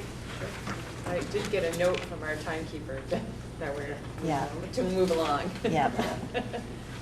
I don't know if that's the best way to proceed or maybe a place to start. We could definitely take a straw poll, so you could give a thumbs up or a thumbs down, or I guess you could do the undecided. As far as, I guess the question is then. Stick with the target or change it? So there's a thumbs up if you stick with it, a thumbs down. It needs to be a yes or no question. Yeah, it has to be yes or no. So are you willing to, are we on a course of sticking with the target?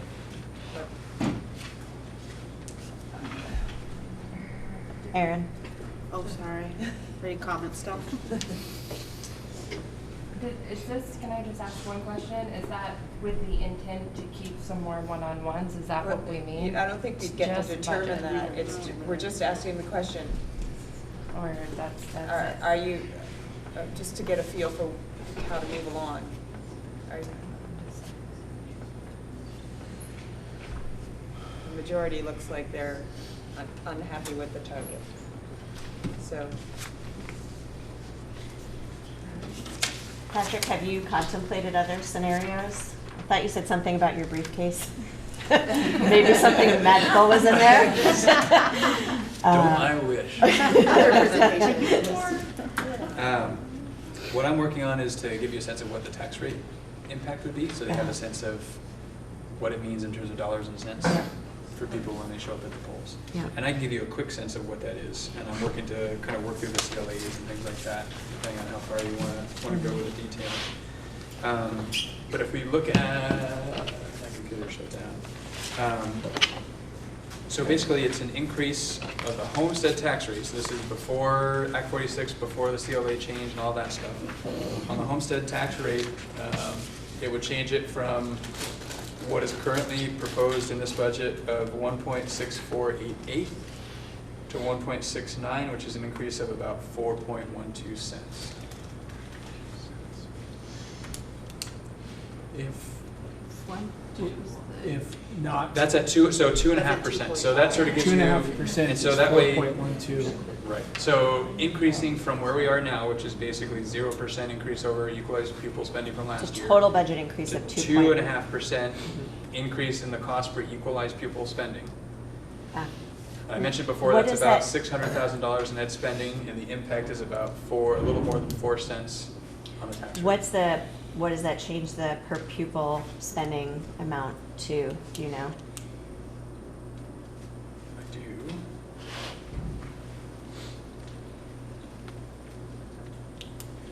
That would increase the per pupil spending to $16,630. Which is. So it's a little more than $400 per student. And there was a cap, the state caps that? 17,800. 17,800 So is the spending threshold. So a if good you- distance from that.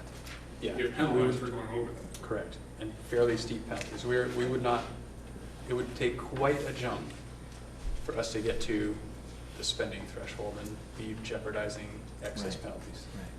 So knowing that we can hit in September and realize, you know, if we use our whole 2.5% and then have alterations down the road, would it make sense to not utilize the entire 2.5% and leave ourselves some wiggle room to adapt, to change it? Like, is that, or does it matter, I guess? I guess how much of a shift have we generally seen in past budget years between when this is the percentage we agreed to, yet here's the percentage we actually ended up at? So it's sort of interesting, and as are most things, fairly complicated, but so what we're finding this year, part of what we're making up for is not carrying forward such a significant fund balance as we had in previous years. The fund balance that was carried forward into this year was about $1.5 million. And so because we can't sustain $1.5 million being carried forward into next year, we have a revenue reduction that has to be made up for in increased spending, increased taxes, or reduced spending. And the approach that we've been taking, given the target of 0% increase, was reduced spending. So that was about a $600,000 revenue reduction this year just from the smaller fund balance carry forward. I bring that up to raise the point of how hard it is to be within a particular range of spending, and also then how hard it is to build in just contingency money. There tends not to be a line in the budget that folks like to see that is $300,000 of just in case. And so if we can't do that, then where do you put the money if you don't actually intend to use it? So it's tricky. Andrew? So my question then is, if the majority of us have decided we don't like the level funded and we're going to move to something different, and we don't want to get into the weeds, but it also seems difficult to say, just 2%, what's that look like, Patrick? And then we don't have a lot of time to work with that. What's our process for moving ahead? Well, I think that's what will happen. If we give a different direction at this point, the education piece for us will be on the other end after, because next week's our deadline. All right, we got So by next week, we have to have something finalized, and it leaves our hands. So. But we have a meeting too. We do have a meeting, but I'm not sure how much information, how much of the picture Patrick would be able to present in just a week's time. Yeah. By when he's recreating, giving us what our new target is or what our other target is, and being able to explain it to us in a way that we have all the details, kind of thing. That relies on us to look back at our ends. Can we get to our ends, our goals for students with the budget presented? And how everything works out for one-on-one or small groups or, people here or people there, Patrick's gonna figure that out after kind of thing. Allison? I would say that the conversation that we're having might be pretty clear to Patrick that we would like to see, if we add extra money into the budget, we would like to see a better bridge in support to the students.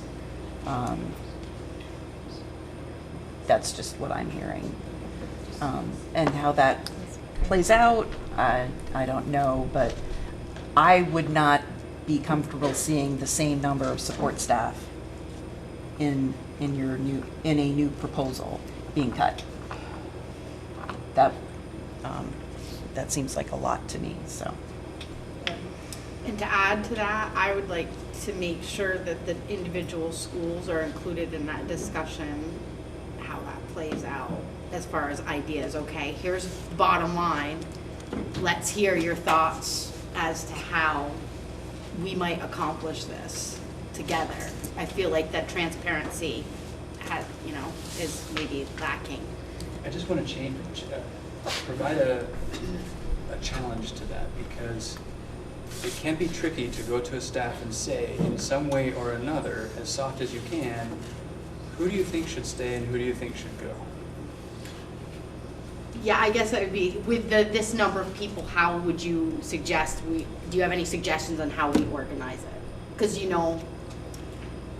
we were saying 16 people are gonna go. That's what you have to work with. And a lot of what I'm hearing was concern about how many people that is, less about in what positions they're in. And so if the conversation shifts to what's the right number of people, it gets tricky. And so and I've said this in my conversations with teachers and faculty and staff in those sort of go-around meetings that we had. There are some times when there's certain types of input that we would seek that would pit teachers and support staff against one another, which I don't think is a position that is appropriate to put them in. And so it's more complicated than just getting feedback on everything, because it could have unintended negative consequences. Steve? So I'm in support of the plan, and I think we are all looking at or nervous about the transition to the plan. This 2.5% thrown out there seems like a middle number. Like if we didn't do anything and we allowed per pupil spending to stay the same as it was last year, we'd be looking at a 5% increase. I'm not sure I followed what you're saying. If we allowed inflation to take place and not level fund, in other words, you were looking at the spending that the increase in spending, if we just allow that to happen, that would be about a 5% increase over level funding. 4 cents, a little over 4 cents is the impact on the taxes. Well, I'm not referring to 2.5%. Okay. I'm saying if we didn't try to make any reduction. Your number of if we do nothing, how much of a percentage? If we didn't give you a level funded, if we said just let spending be what it would normally be without any reductions. How much of an increase was that? What percentage increase would that be over the budget we're contemplating right now? I see, to try to find the middle. Right. Here's where it gets complicated. So another place where it gets complicated. That number that I gave you of the $1.2 million, or a little less than $1.2 million in savings that we would need to find, was looking at total expenses. So the percent increases we've been talking about are in not even just education funding, which is total expenses less revenue. It goes even further than that to say that education funding divided by the number of equalized pupils we're going to have. So that's really, the conversation mostly has been around cost per equalized pupil, because that's where the target has been. Yeah. So to calculate, if we didn't make any changes, what the cost per equalized pupil would be, we'd have to go back and regenerate our revenue, because a lot of the reductions we made had a revenue impact from special education. So it would take some time to produce try that. to keep it simple. and not asking you to do that much. I'm just saying that you had determined we needed about $1.2 million in savings. And If we relaxed that level funded goal by picking it up 2.5%, is that roughly halfway to that goal just in rough terms, or is that 3/4 of the way to that goal, or? I would say it's at least in the ballpark, because if you think about, so the education You said spending change, $600,000, right, that's that- education spending, so. That's about half of it. Yeah, so it's probably in the ballpark of about splitting the difference between making no change and keeping spending flat. So to me, that sounds like, without getting into the weeds and without telling you how to hire people, fire people, you know, that we are sort of hearing the voters in terms of putting the brakes on spending still, and we're giving you some flexibility, especially when I hear that, you know, when you get rid of people, you can't actually cherry pick who you're going to get rid of. You don't have the flexibility for that. There's this whole process for, you know, when people leave, you have to follow some other thing outside of your control, that it would be good to have some flexibility with a few more dollars to make the bridge happen with, you know, some ability to pick somebody up or move them across a facility or whatever. So that sounds like a pretty reasonable approach to me, to pick things up halfway between those two targets. So one of the questions I think I asked back in December when we first saw this was, if we slow it down and if we decrease the amount of people we're cutting, does that mean next year when we sit down to do a budget, we're coming off a little bit more? Because I mean, obviously we're transitioning to, if we make a transition to a new model, are we looking at multiple consecutive years where we see a reduction in staff as we shift towards this new system? And I think that also has an impact on morale, that also has an impact on the climate within a building. I think that the trade-off is you would get ideally a better bridge, so you would have more supports in place so people would feel more comfortable, but I mean, this isn't kind of like a 1 year done and then, okay, this is what we're going to continue. I mean, there's going to continue to be, and I think what you had said was if we do sort of the bigger cuts this year, we would see less of an impact in consecutive years. If we reduce our impact this year, are we going to see the same impact next year and potentially the year after as we try to, you know, is there a likelihood that that's going to happen? So we're venturing into crystal ball territory. We are, yes. And we have to go there sometimes because we have to try to imagine what it could be like going down the road. Everything I'm hearing indicates that this isn't the last year we're going to have a difficult budget time. So reductions made this year, theoretically, assuming it's another difficult budget year next year, which I have every reason to believe it will be, we'll find ourselves perhaps in a similar position next year thinking about what do we do. One thing it does provide us is it gives us another shot at making changes through attrition. So we've sought as much attrition as we could this year with a first ever for Addison Northeast career change offer for support staff, and maybe a first ever, certainly a very rare offering of unlimited slots to anyone in any school in the professional contract who wants to take the career change incentive. Those are two things that I don't think perhaps have ever happened. And the fact that they happen in the same year, I think, is indicative of efforts to try and generate attrition and to use that attrition to make the changes. Only certain people could take advantage of either of those this year.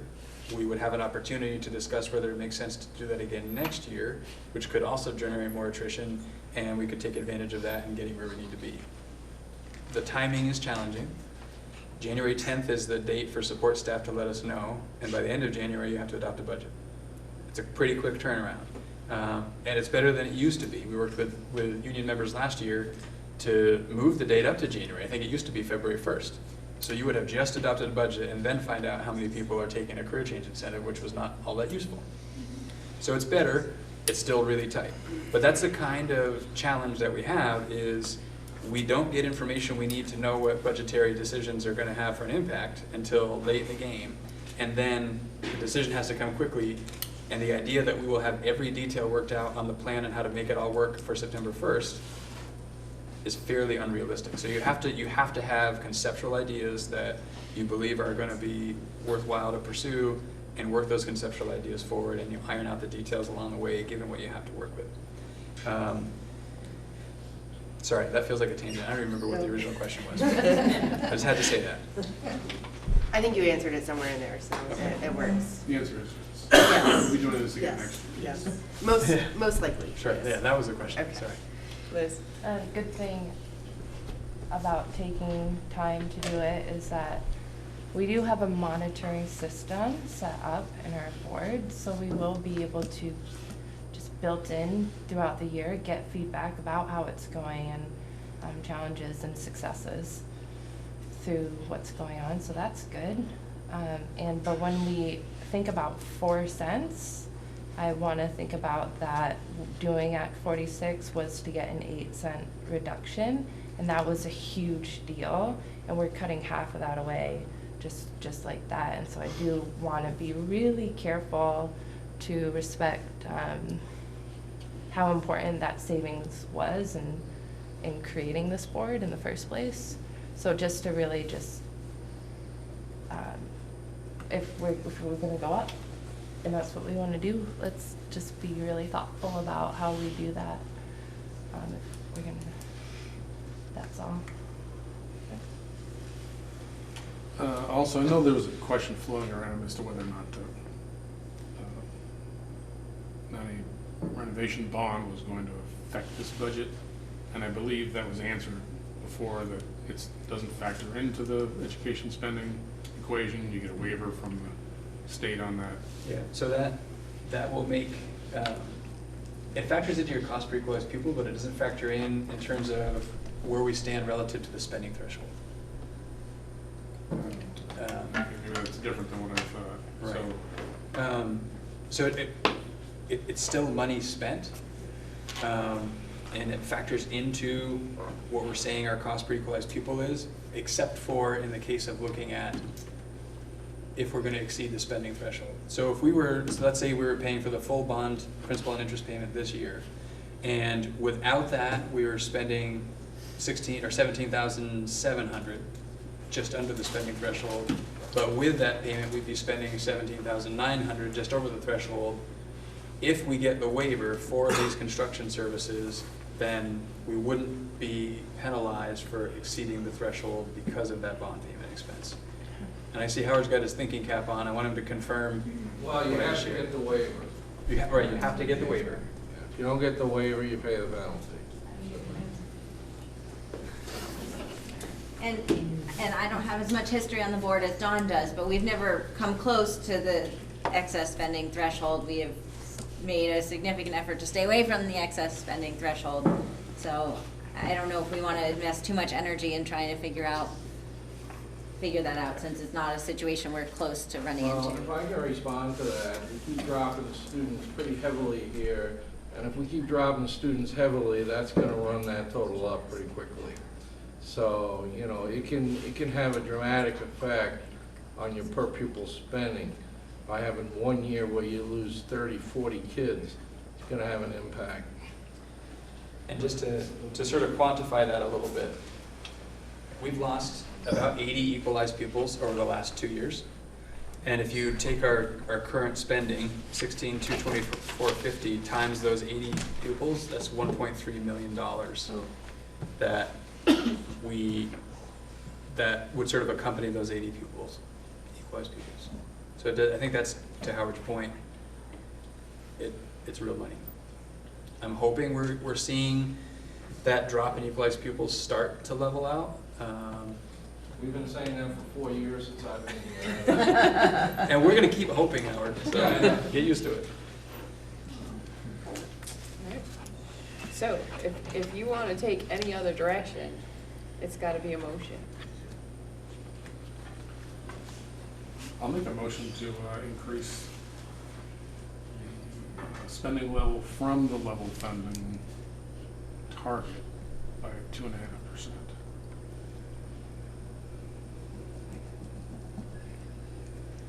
We can second and then discuss, right? Yes. I second. Okay. Did you get that? in the minutes? No. My juice was running low and I fell down on the job here. No, thank A comment, or more a question, I guess, is do people feel we would be better equipped to not take advantage of the entire 2.5% wiggle room that we're being given by the governor versus literally maxing? I mean, if we start at 2.5%, if we've been given 2.5%, if we start at 2.5%, we're at the ceiling already. And so should we maybe give ourselves a 0.5% or like just a little bit of wiggle room? That way, I mean, obviously we don't know where we're gonna end up, and but I'm a little uncomfortable going kind of full out the gate. So Steve, did you say 2.5% or did I you did. say 2? I'm No, sorry. 2.5%. I wrote 2. It really so. wasn't so much that the governor said anything, it was just that that seemed to be a midpoint between not doing anything to the level funded budget and strictly. And I feel like I should also offer that as you, to Megan's point, and I meant to mention it when we were talking bond a moment ago. So FY19, which is what we're building now, we wouldn't be paying the full principal and interest on the bond payment. The first year we'd be paying full principal and interest on the bond payment if it passes in March, would be for FY20.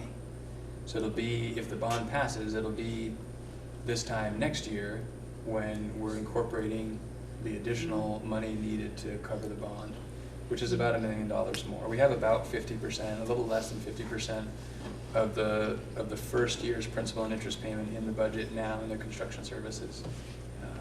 So it'd be about another $1 million on top of that that gets factored in.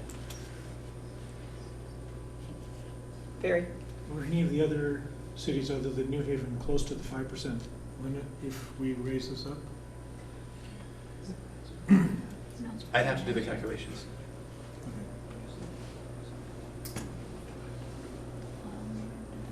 It's only good news if they, I mean, so that.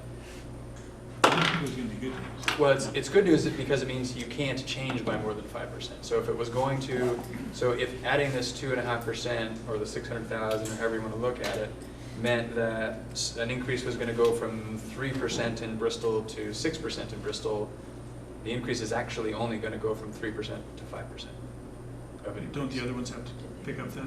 Yes. Not within our 5 towns. I mean, Oh, okay. statewide, it still takes money across the state. Even if somebody's saving somewhere because of some rule, it does still take money from other pockets around the state to make up for that. So the 5% limit isn't on what the state is charging New Haven. I mean, is the end result of what the state will charge New Haven, regardless of what we do with the budget? Not exactly. I was gonna say, so the states, so basically part of Act 46 was if as we're working from separate and sometimes fairly different tax rates right now across towns, and talking about homestead tax rates, as we're going from very different homestead tax rates now to a singular homestead tax rate as a unified district, if that change, up or down, was more than 5%, to mitigate that impact, the state said they would cap it at a 5% change. So if one town was going to see a 27% increase in their taxes, the state's saying to help alleviate the fears that might arise around that, we're going to cap it at 5%. right, so. And it's really basically for 1 year until, so then the change from next year to the following year probably isn't going to be more than 5% for any town, so then we will effectively have a single homestead tax rate. Right. I guess what I'm saying is that limit is basically just due because everybody's going to get leveled out this year. But it could still get impacted by us deciding to add money to our budget. Will the state look at that differently? Like, this isn't anything to do with Act 46, this is just you adding money to your budget. No, I think so. If right now, if the decision of level funding makes a more than 5% change for New Haven, and it's an increase, but it's capped at 5%, adding more money to the budget obviously makes that change greater than even what it was, but it's still going to stay at 5%. And now what impact that has on the state settling on what the actual yield is, which will then determine tax rates to produce the money needed around the state to pay for education, Is another. is another thing. Krista? I always struggle when we try to come up with numbers that seem fairly arbitrary to me. Yeah. And so I'm looking for something to kind of frame it in. And so far as the only framework we have that we either, level fund or business as usual, and that's 0% or 5%. And so now we have 2.5, which fits in the middle. Is that our only kind of way to look at 2.5% as far as putting it in some kind of framework that I can appreciate? I guess I'm also wondering is, using the bridge analogy, does that get us like a plywood or a suspension or somewhere, I think we all agree that it wouldn't be responsible to go for the, full-on suspension bridge. But we want to make sure there's adequate support, and we're not convinced level funding is going to do that.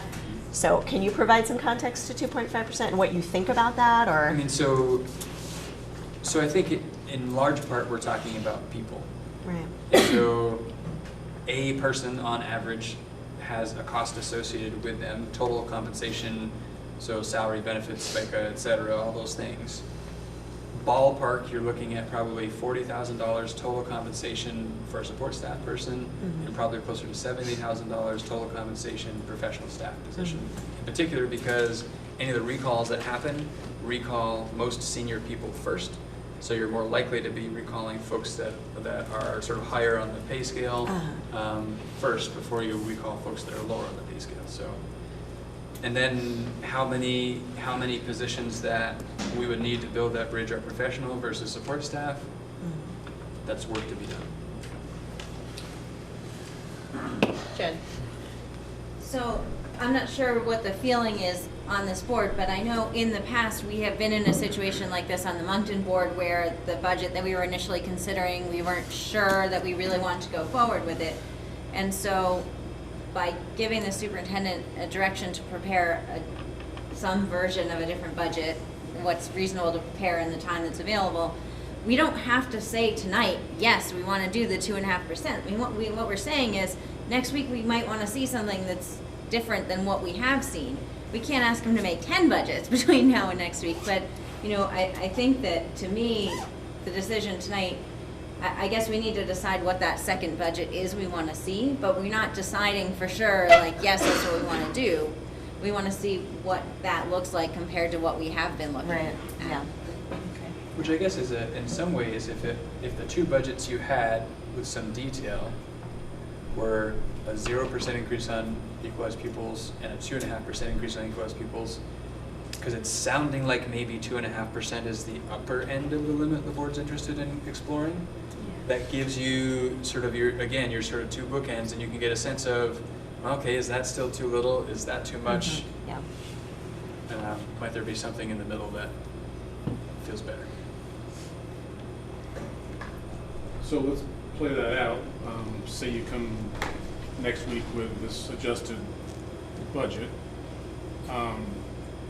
and let's say we have issues with it. Just playing devil's advocate, and we want to make changes to that budget. What kind of maneuverability do we really have at that? Not a lot. You've got not a lot, but not none. Okay. It would mean another meeting. It would be either. It probably couldn't even really be a long meeting because the intricacies and the dominoes involved in going back and drafting something else again wouldn't happen while you're all sitting here. So it would mean me going back and working with folks to think through what could this mean, ultimately landing somewhere, putting together another presentation, and bring it to you at another warm meeting for consideration. And do we have time for that particular process? Perhaps. I think where it gets complicated is at what point does the board, in seeing multiple versions, of a budget,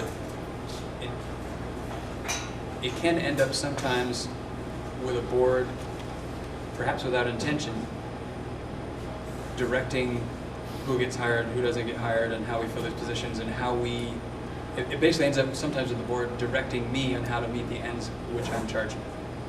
In which case, you would need a superintendent. You can just have the board vote on how to achieve the ends and do that. That's really not the intent. It's just. Yeah, I didn't think so, but that's. I just want to understand what kind of decision we're making tonight based upon Jen's comment about being able to adjust that at the next. I don't think that's what I said. What I said is we aren't saying tonight that we're going forward with a 2.5%. We're saying we want to see something else. I was intending to say that next week at the planned meeting, we would choose between the two options that were being presented. One thing I'd just like to reflect on, that 900,000 that's carried over this year, you're not going to have that this coming year. So you're going to have to make that up in the tax rate. So any amount that you eat into now is going to be made up in that 2020 year. So, I just want to make that a point. So a similar, perhaps, reduction in revenue from fund balance carry forward. Eric? Do you feel that the 0% increase budget would prevent you from meeting the ends? I mean, I think we have a plan in place, and part of it is building those systems that I think would have a reasonable chance at continuing to meet the ends and finding ways to improve outcomes for kids. The question is the bridge. Allison? One question I have is, so the feeling of deja vu from 2015 is that we were having this conversation about the multi-tiered system of support, which you have started to implement. So, are you seeing positive results from that? Yeah. And you anticipate to see even better results with more emphasis put into that system? We do. Or more personnel put into that system? As you remember, most of our energy started with mathematics. It was an area 4 years ago where we identified as not being in compliance with progress in our ends monitoring report. So we immediately put a plan into embedded professional development, which started with a math coordinator. And through that process, we've gone on to evolve to having consistent math programming in all of our elementary schools, all the way up into middle school. We've done some revamping on proficiency-based mathematics content at the high school. We now have coaches trained, 5 of them. One coach has been here at Mount Abe for a long time and has been doing amazing work. And interventions are starting to be our next area of focus. So trying to have literacy and social emotional learning catch up to the progress that we're seeing in mathematics has been our main. So one might make the point that the relaxing the cut this year is maybe one of our few opportunities, given the fact that the bond, if it passes, isn't going to impact it this year, and the carryover doesn't hit us, reduction doesn't hit us until 2020. So this might be our opportunity to relax things until we really have to beat the budget up in 2020. Does that make any sense? Beat the budget up in 2020 part makes perfect sense. Yeah. Megan? No, I lost my train of thought. Okay. Andrew? So my understanding about how this board works and policy governance is we can't, this feels backwards, where I'm trying to guess what I think Patrick needs to build this bridge. So we can't ask Patrick, what's the minimum amount you need in order to build this bridge? You could ask him And make this what's happen. his recommendation. Patrick, what's your recommendation? To build, what's the minimum to build the bridge to make this happen? So the reality is I can't tell you sitting here what the minimum is to build the bridge, because I've got to go figure out what the bridge is that we'd be looking to build. What I can say is the more I have to work with, the more flexibility I have in how to build that bridge. I mean, I think it makes sense to me. So if you're looking for a recommendation, I would recommend give me the target of 2.5% increase in equalized pupil spending, and then when I come back next week, you'll know what 0% was. We've been talking about that. You'll know more about what 2.5% looks like, and you can decide, we like this better, we like that better, or something right in the middle actually makes more sense, and we'll do it 1.25%. Okay. Because ultimately what the board is doing in policy governance is picking a number, and it's not really even a percent number, it's a dollar number, and even more specifically a tax impact that they feel is something they can bring with confidence to the taxpayers. That's right. And that's their, so if we think about ANDS, it's to achieve certain outcomes at a cost deemed acceptable by the voters or by the taxpayers. And that's the primary job, is that you're ensuring that ends are met, and you task me to do that, and that it's at a reasonable cost, and this group really drives the bus in terms of what is considered a reasonable cost. And then ultimately, that's confirmed or not By the at the taxpayer. vote. Yeah. Well, just to let you know that the spending per pupil increased $406 based on Steve's proposal. With that 2.5%, is that what? Yeah. You were pretty spot on, you said about 400, so. That's good. I've spent a lot of hours on these numbers. I would like to move to vote on Steve's proposal. Has everybody had a chance? I think there were still, Sarah had her hand up and she really had. Is there if you bring two budgets for the second budget with the 2.5, and the group's like not comfortable on either end, and there's something in the middle, is it possible to ask to bring the one in the middle of that? No, you don't want to, but I'm just curious. It's possible to ask anything. What's Okay. possible to accomplish sometimes is different. Okay. Motion right now is for the 2.5%. The motion's for the 2.5, I'm just asking. Okay. Okay, so everybody got their questions answered? Allison? Sorry. From the public comment, one thing that struck me was that somebody heard the personalized learning plan program is being cut. Is that true? So, And also very interesting. Yeah, so right now, personalized learning exists primarily in a place for some students with some people. The realization is the notion of personalized learning was always more than that, and we need to think about ways to expand personalized learning beyond a place with a particular group of students, and how to grow that. And so that's, I think, more of the conversation that's been happening on how to do that. Because the reason I ask is with proficiency-based learning, you actually end up with more personalized, you have to make more personalized learning plans so that the students are, the students are interpreting the information, the way proficiency-based learning is supposed to happen. So it's not just reciting from a textbook. So I'm just concerned that and I think you've answered my question, but I just wanted to make sure that we weren't throwing out an entire program that we actually kind of need, and that there's a bigger vision for that. It's more about integrating it throughout the building. Okay, because also I think you want to then take it to the lower grades as well, eventually, possibly. In a perfect world, I guess, would be the thing. And take proficiency-based learning to the lower grades. Yeah. Okay. Thank you. Okay, so, Steve. So I just want to go back to the motion that I made. And can you read it back to me?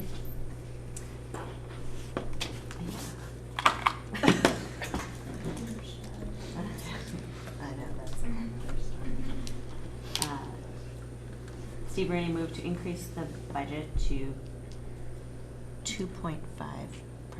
Yeah, so what I think the motion really is. It was to direct the superintendent to prepare a budget that increases the spending level from the target Hold on, by slow down. 2.5%. You're gonna just send that to me, right? For the board to consider at our next meeting. Well, that's our part. We typically don't put that in. Right, but I just want to make sure this wasn't a vote to increase the budget by 2.5%. It's to prepare a budget. To prepare. You won't ask me to do the minutes again. That's right.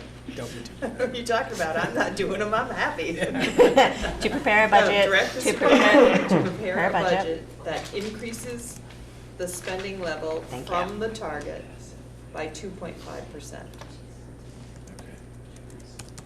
And of course, the assumption, since the target is a cost per equalized pupil, that the 2.5% is an increase on the cost per equalized pupils. Right.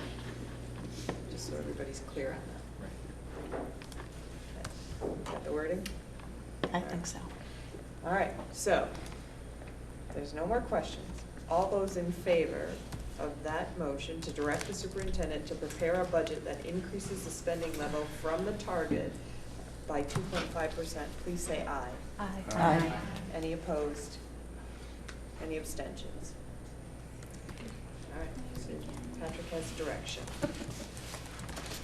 Okay, all right. We move on to another discussion. Hopefully we can make this a little shorter. Regarding our role of this board at town meetings. So typically at town meetings, at the school portion of the meeting, they're discussing the school budget. And because we are now unified, the individual towns won't really have an individual school budget because it's all one. Jen? It would be helpful to me if we could talk, before we talk about the town meetings, if we could talk about the vision for this annual meeting, so that we could then contrast what we are definitely doing versus what we maybe are or are not doing. Sure. So our annual meeting is here at Mount Abraham on 27th of February at 7 o'clock. And did this board decide that, or that was? That was decided at our organizational meeting. We chose a moderator, so we will have a moderator. Yeah, that was all decided back in February. Okay. So if you go back to the minutes of that meeting. The time might not have been set, but the date was. And the time, because Mount Abe also has their annual meeting the same day, we had to set times so that both could happen. Can you say that one more time, the date, the time? 7. And So that's that's typically in the auditorium here? No, or- it's in, here. here in this room. So Pam Marsh is our moderator, Karen is our clerk, and Barb Torian and Jen Myers are our treasurers. We determined that in February.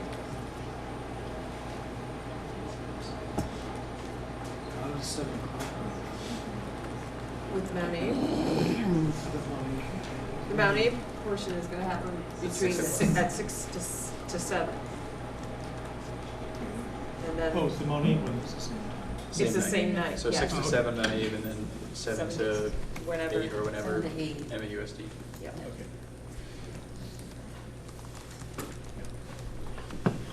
And so that would be the time when there would be, if desired, some form of presentation and question and answer about anything related to the unified district budget.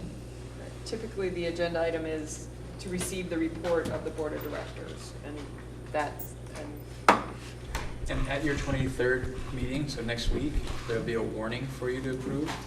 The warning has to include a budget figure, so we can't really complete the warning and take action on that until we know what budget figure to put in there. So the articles, it's sort of effectively the agenda for the annual meeting will be more clear at your next meeting when you have that agenda, that warning in front of you. And there are specific, I think everyone probably knows this by now, but there are specific timeline requirements about how far ahead of the meeting that has to happen, which is part of the reason for the deadline next week of choosing the budget. No less than 30, not more than 40 days prior to the meeting.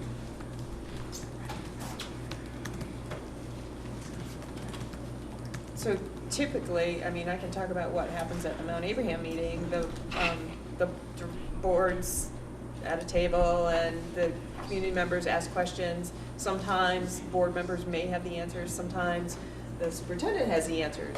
More times than not, the superintendent has the answers. Just because he lives and breathes that budget day in and day out, and we see it, you know, twice a month, maybe 3 times a month if we're lucky to see it in a particular month. So that's typically what's happened for the Mount Abraham. Thank you. I know that that's helpful for me, having only done Moncton meetings. I can speak very clearly about what Moncton meetings look like, and I know last night at our committee meeting it came up for some of our newer members. They maybe weren't familiar with what that meeting was about. So anyhow, so it's, in case if anyone had questions. And so going back to your original agenda item, is there an expectation that this board will represent itself in individual form at the various town meetings that aren't officially budget meetings anymore, or? I think what's expected of this board is a matter of perspective. I've heard from some folks where I think it is their expectation that this board is present in some form at each town meeting.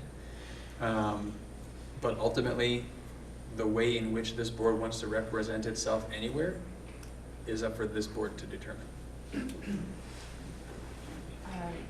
I've heard local board members reflect that it would be helpful and feel supportive of them if we were with them at their town meeting, just as a sign of transition. Yeah, so that's my motivation for wanting to figure out how to do it in the best way possible. As I've given some thought to this, and I think about a concern I have is if the two Moncton reps are at the Moncton town meeting and the expectation is that you field any question that comes out of anywhere about the budget, I think that puts you in a situation that is not something we want to try and do. And I think it creates the potential of mixed messages, because the way you answer one question in Moncton, the same question could come up in New Haven, and maybe a different answer is produced, and I think that creates some challenges. A way I could see it possibly happening, and it still warrants further thought, is similar to what representatives do, which is sort of a prepared statement, and it's consistent across all the towns, and you really try to adhere to that statement and avoid the back and forth, because A, it's not really the place, because it's not the MAUSD annual meeting. Transition. It's a transition. There is a time and a place, which is the MAUSD annual meeting, which is the time for more of that kind of engagement. But I do think to be sensitive to the transition makes some sense. Sarah? This is going to be a little cheesy, but could we potentially make a short informational video clip to show at town meetings? Being like, this is what has happened and this is going forward, why we're not here to talk about it. Like, these were the different times that I don't know, it just might feel better if it came from group t-shirts and stuff. Yeah, I think, and perhaps to your point, Maybe a little marketing of fun, but also.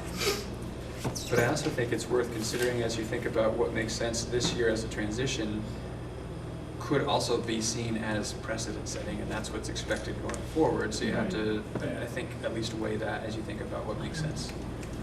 Krista? Two things. One, the Bristol board meeting, we were tossing around the idea that Patrick mentioned of sort of what the, our reps do, which is like this quick little, kind of almost like a PR piece, and then they, they sort of say a few words, and then that's it. And I think since we'll have probably the most number of townspeople that we will see at one time at our town meeting, it seems like it would be a good opportunity to maybe just mention ways that we're looking forward to engaging with our community or letting people know who the representatives are. But I agree that we want to be careful to not get in a position where we have to field any questions about the budget specifically. But I was wondering, in the interest of time, if we had another opportunity, if we could revisit this again. Yes. Just to not get into too protracted of a conversation now, but maybe be chewing on it and have a recommendation that we could Definitely. maybe the vote on only thing I next wanted time. to share was that, so because this annual meeting is a week ahead of when potentially some other meetings are gonna take place, or maybe on, you know, I know like 4 of the 5 towns meet on one night, and it's after that date, and, or something. So, we can't lose sight of the fact that we have to sell our meeting first. Right, that's where it's shown. Yeah. Jen? Yeah, and I'm fine with continuing the conversation. I personally have been thinking about less of as far as town meeting, but more for the local school board meeting, because several of us sit on local school boards, and it's gonna be very difficult, I think, for me, if Moncton residents come to the Moncton school annual meeting and ask questions about the unified district budget.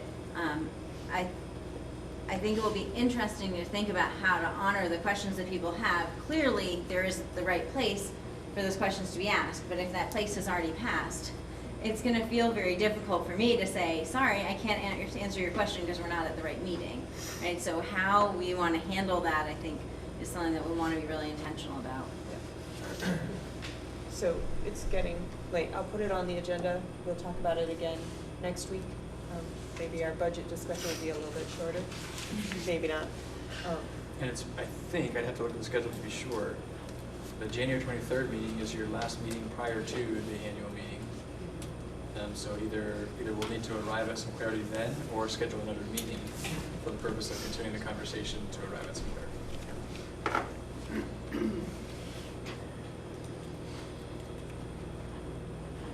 And we don't need an executive session.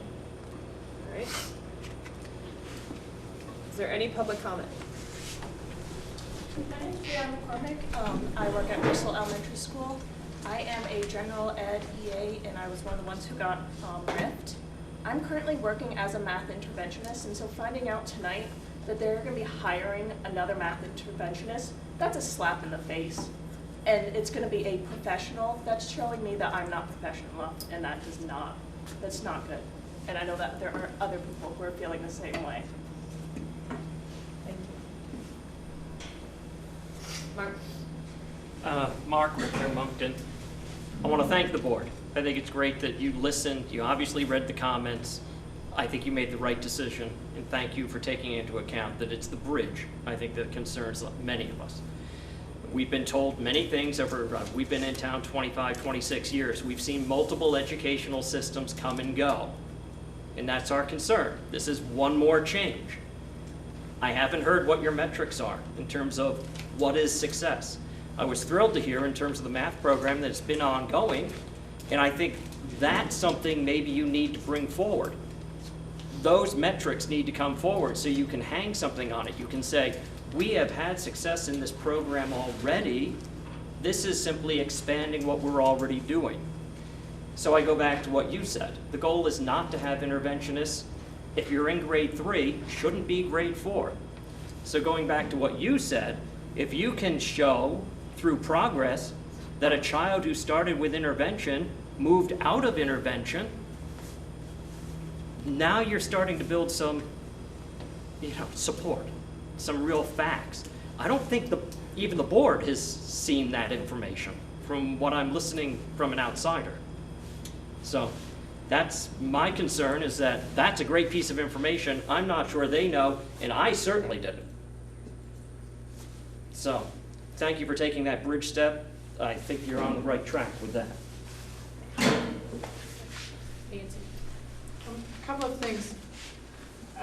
Whatever budget you settle on, it's of course going to be very important for the communities to feel confident to vote yes on it.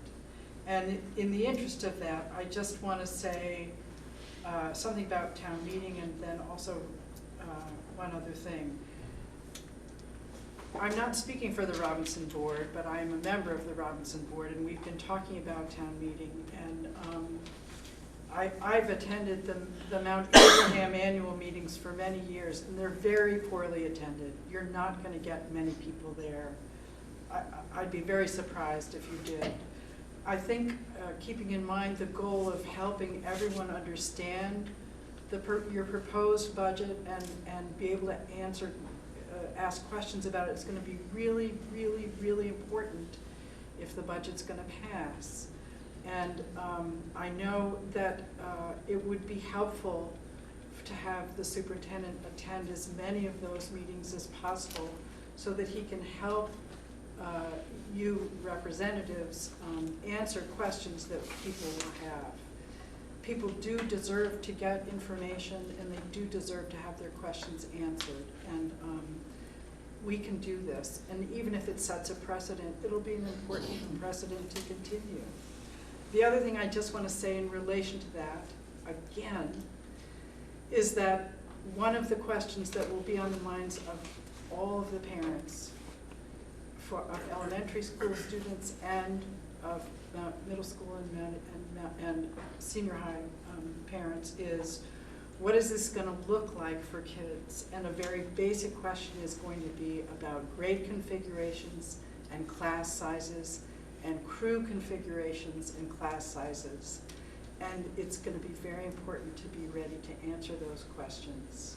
I know you may not have the answers right now, but I hope you'll ask the superintendent those questions before you finalize the budget.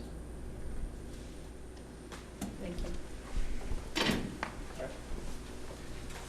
Devin Wendell, I'm a Bristol resident and the athletic director here at Mount Abraham. I just want to also thank the board for listening to all the public comment. I've been following it really closely, and so thank you. One thing, I had a bunch of questions and I kept like typing and deleting and thinking of questions as the meeting went on, and then they got answered. So, but one thing that came up during this meeting was just I had no idea that we already had 20 coaches in our district. So 20 people, and I don't know if it's 20 FTEs, but 20 coaches over 6 schools to me is an extremely robust number of people. I think of some of the departments that we operate with in our towns, and I think that, you know, small numbers, 3, 4, 5 people make a very good core group of fostering these what's the word, systems, right? You can make systems with a very small number of people, make some really strong systems. And I think with 20 people, we have that bridge already.